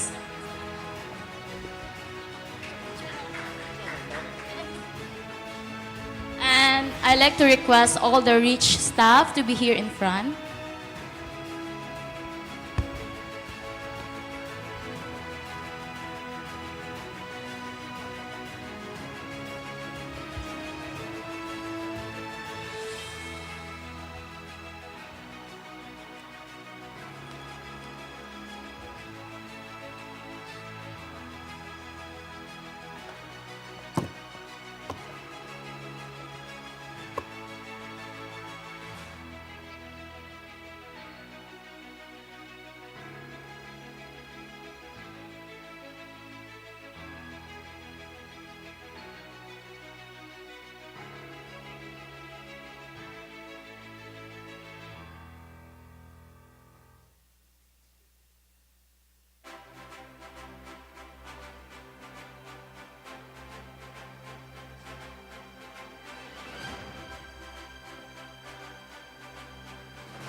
Once again, we thank you everyone for your support of this program. Now, before we officially close, we will, requesting our plenary speakers, all plenary speakers from the morning until this afternoon to please proceed here in front.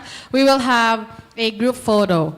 Then after that, please prepare everyone, for we will be having a group photo, all of us here at the venue. So plenary speakers, kindly proceed here at the front with Dr. Grace and Dr.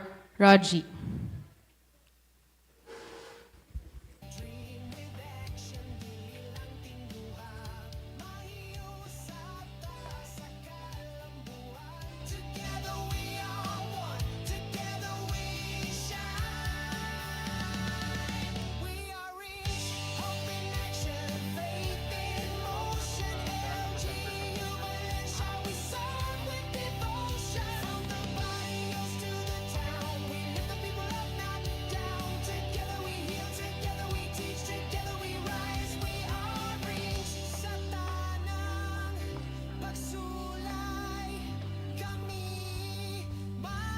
Please prepare members from the Normin Chord.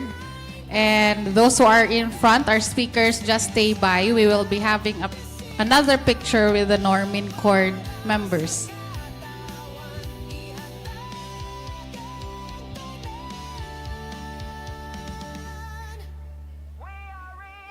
Thank you so much. Please stay by. We have the members from the Normin Chord.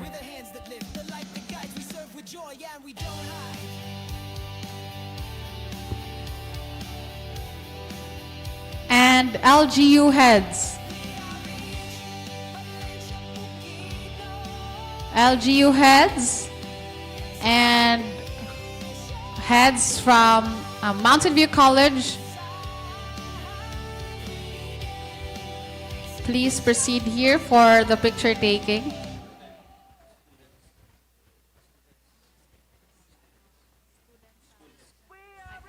Also the school heads from the different institutions. I'm requesting the heads from the different institutions to please proceed here at the front.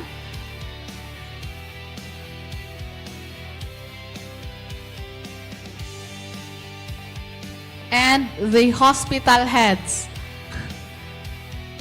We have also the hospital heads. We request you to please proceed at the front.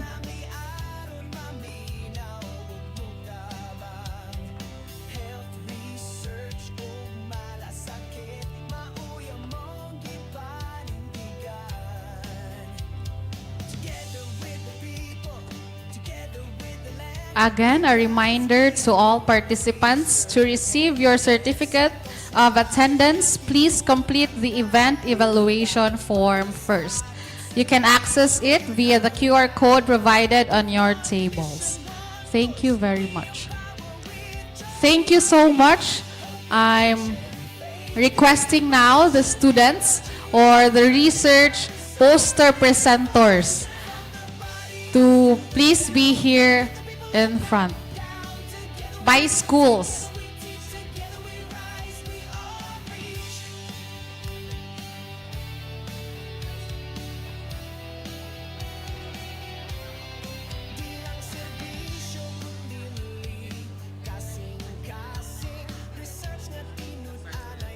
We will be starting with the IBA College.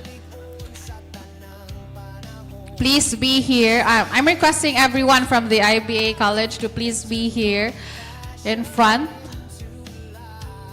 for your picture.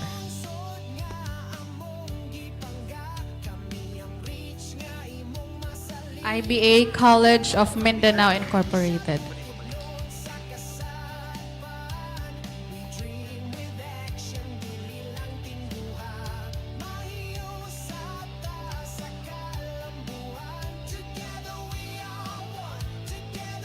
Please prepare Philippine College Foundation. Everyone from PCF, please prepare. After this, it will be your turn.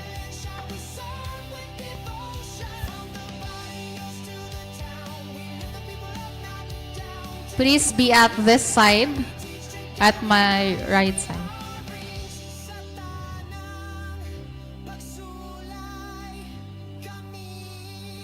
Thank you so much.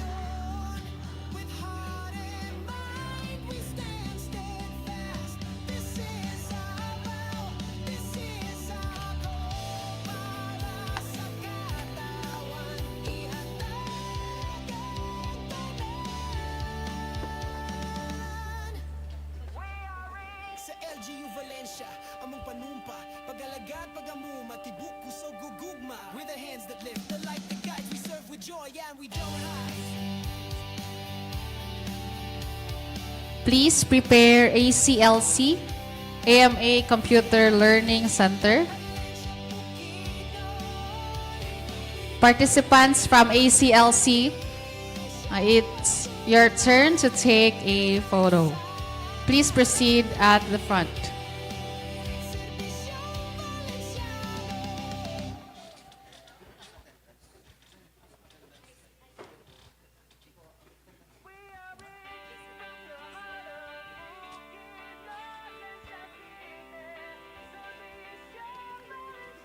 please prepare Valencia Colleges Incorporated, VCI. Participants from VCI, please prepare for your photo op.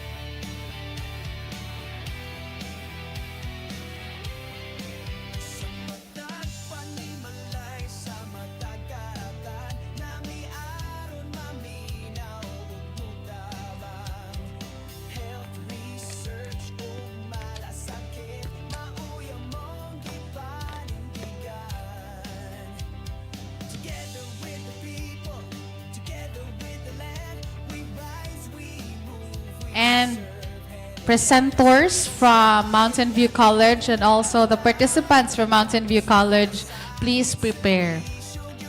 Again, this is for the research poster presenters. Please prepare from Mountain View College.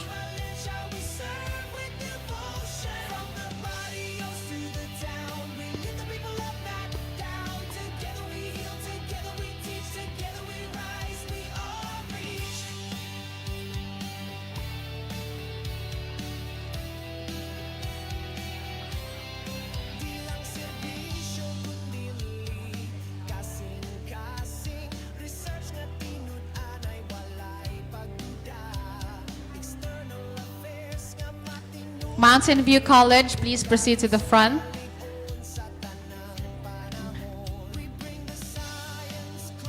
Please prepare Adventist Medical Center Valencia. Participants from Adventist Medical Center Valencia.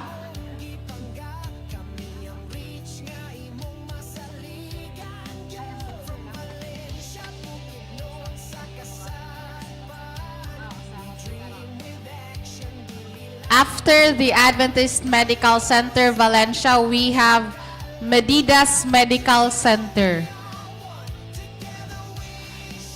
You can stay here at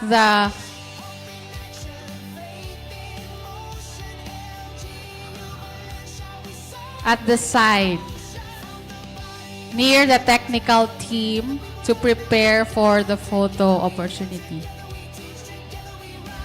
Adventist Medical Center Valencia.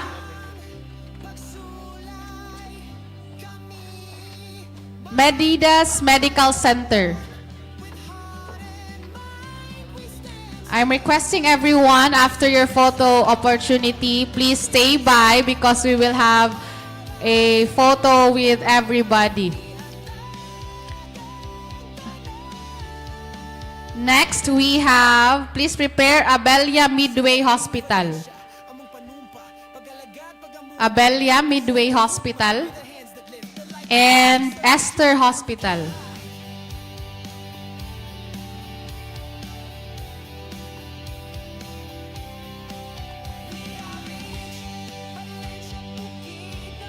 Abelia Midway Hospital, Esther Hospital. So we proceed to Valencia Polymedic General Hospital and Lavinia General Hospital.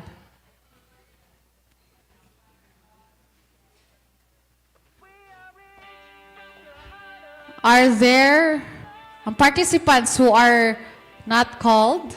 Institutions who are not called? You can proceed here in front for the picture taking. I think there are none. So I'm requesting everyone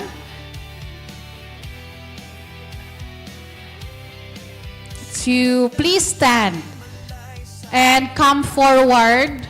We will just face the stage. Our media personnel will be here in front to take the photo. The guest speakers, the plenary speakers, I'm requesting you to be here at the front. Here at the front.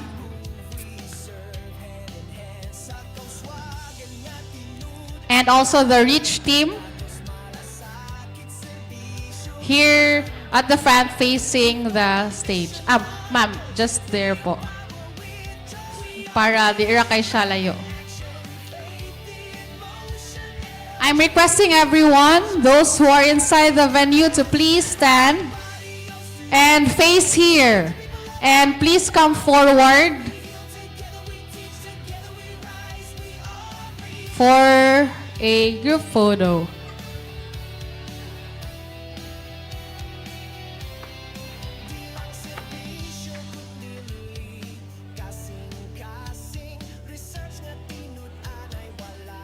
Please compress.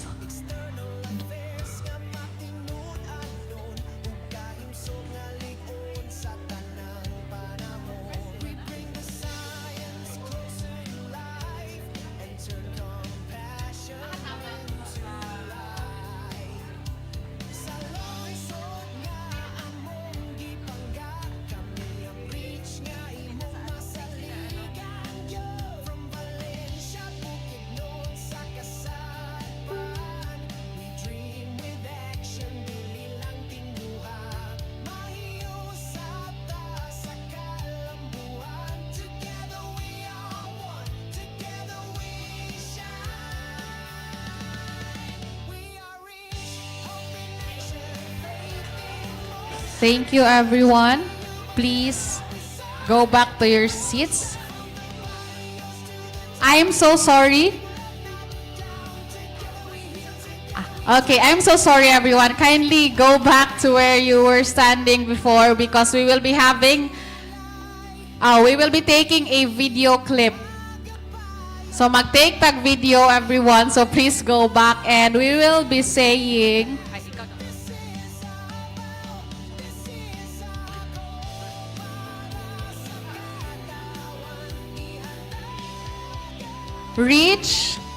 LGU Reach Valencia, first research colloquium.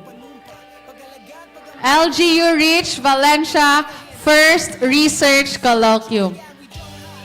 Gets lang? Sige, practice. Practice. Ready? 1, 2, 3.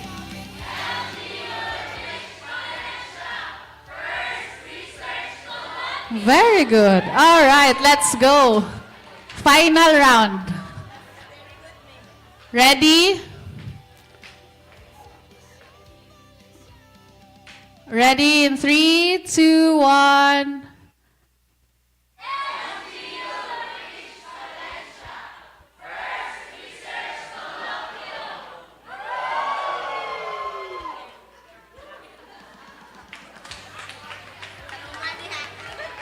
Thank you so much. I think that was good.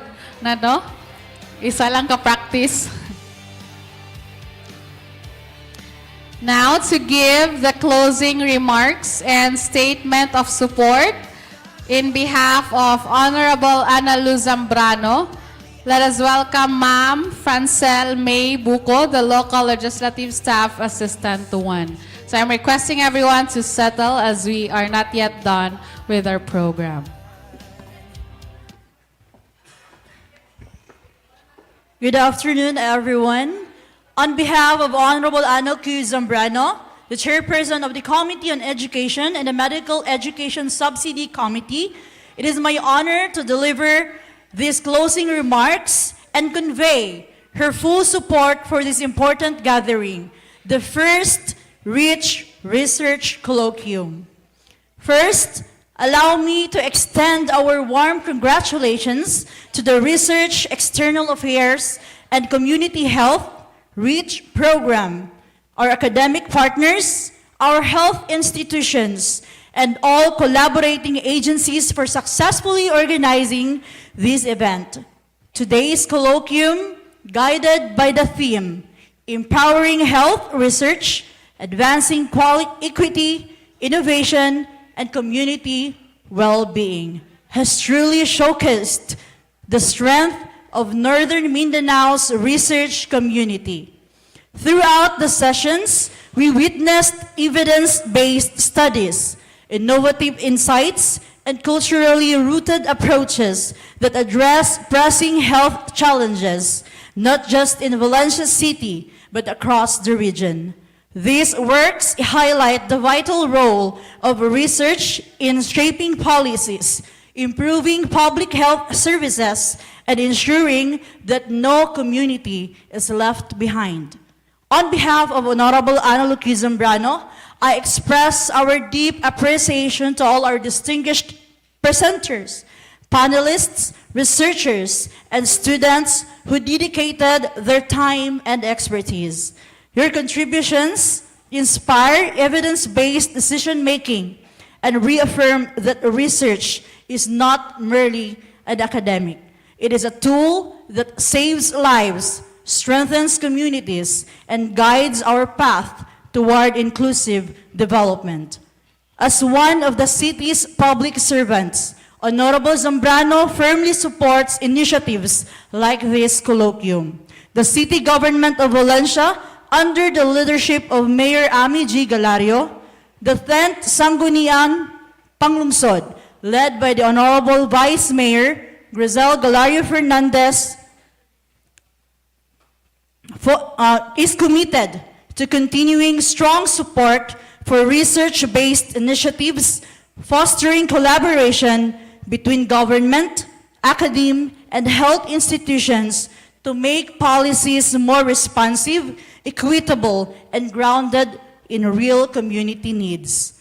Let this event remind us that progress in health and community development requires shared responsibilities.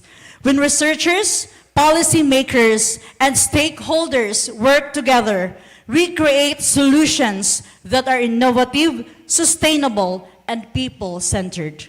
In closing, we thank everyone for your dedication and for being part of this milestone event. May the knowledge shared today continue to guide and inspire impactful work that uplifts the lives of every Valenciano and every member of our broader Northern Mindanao community. Maraming salamat and congratulations to everyone behind the successful colloquium. A pleasant afternoon to all.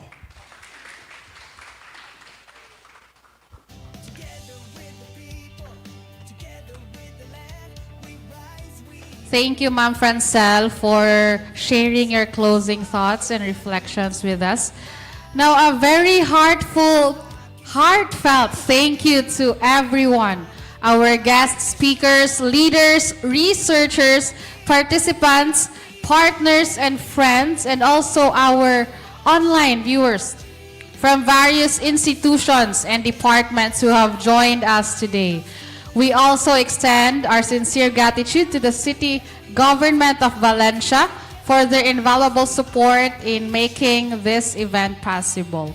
Our deepest appreciation also goes to the Reach Valencia team and Mountain View College for organizing and successfully hosting the first ever research colloquium here in Valencia City. With that, we officially conclude today's program. Thank you all for your active participation, engagement, and commitment to advancing research and community health. We look forward to seeing you in future events. Safe travels and enjoy Valencia City. Now, before we part ways, let us close our program with a prayer led by Dr. Carthy Aguilion. I'm inviting everyone to rise for our closing prayer. Let us put ourselves in the holy presence of God.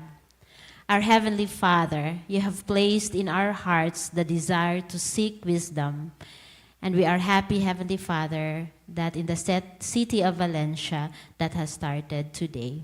We pray for the conversations that have begun, for the collaborations that are in the making, and for the future celebrations that we will have, Lord, because you have blessed us. Continue to bless our stakeholders, our schools, our institutions, Heavenly Father, who desire to forward the objectives of REACH. I pray also, Heavenly Father, that you bless us as we depart from this place. May your blessing continue to guide us always, dear Lord.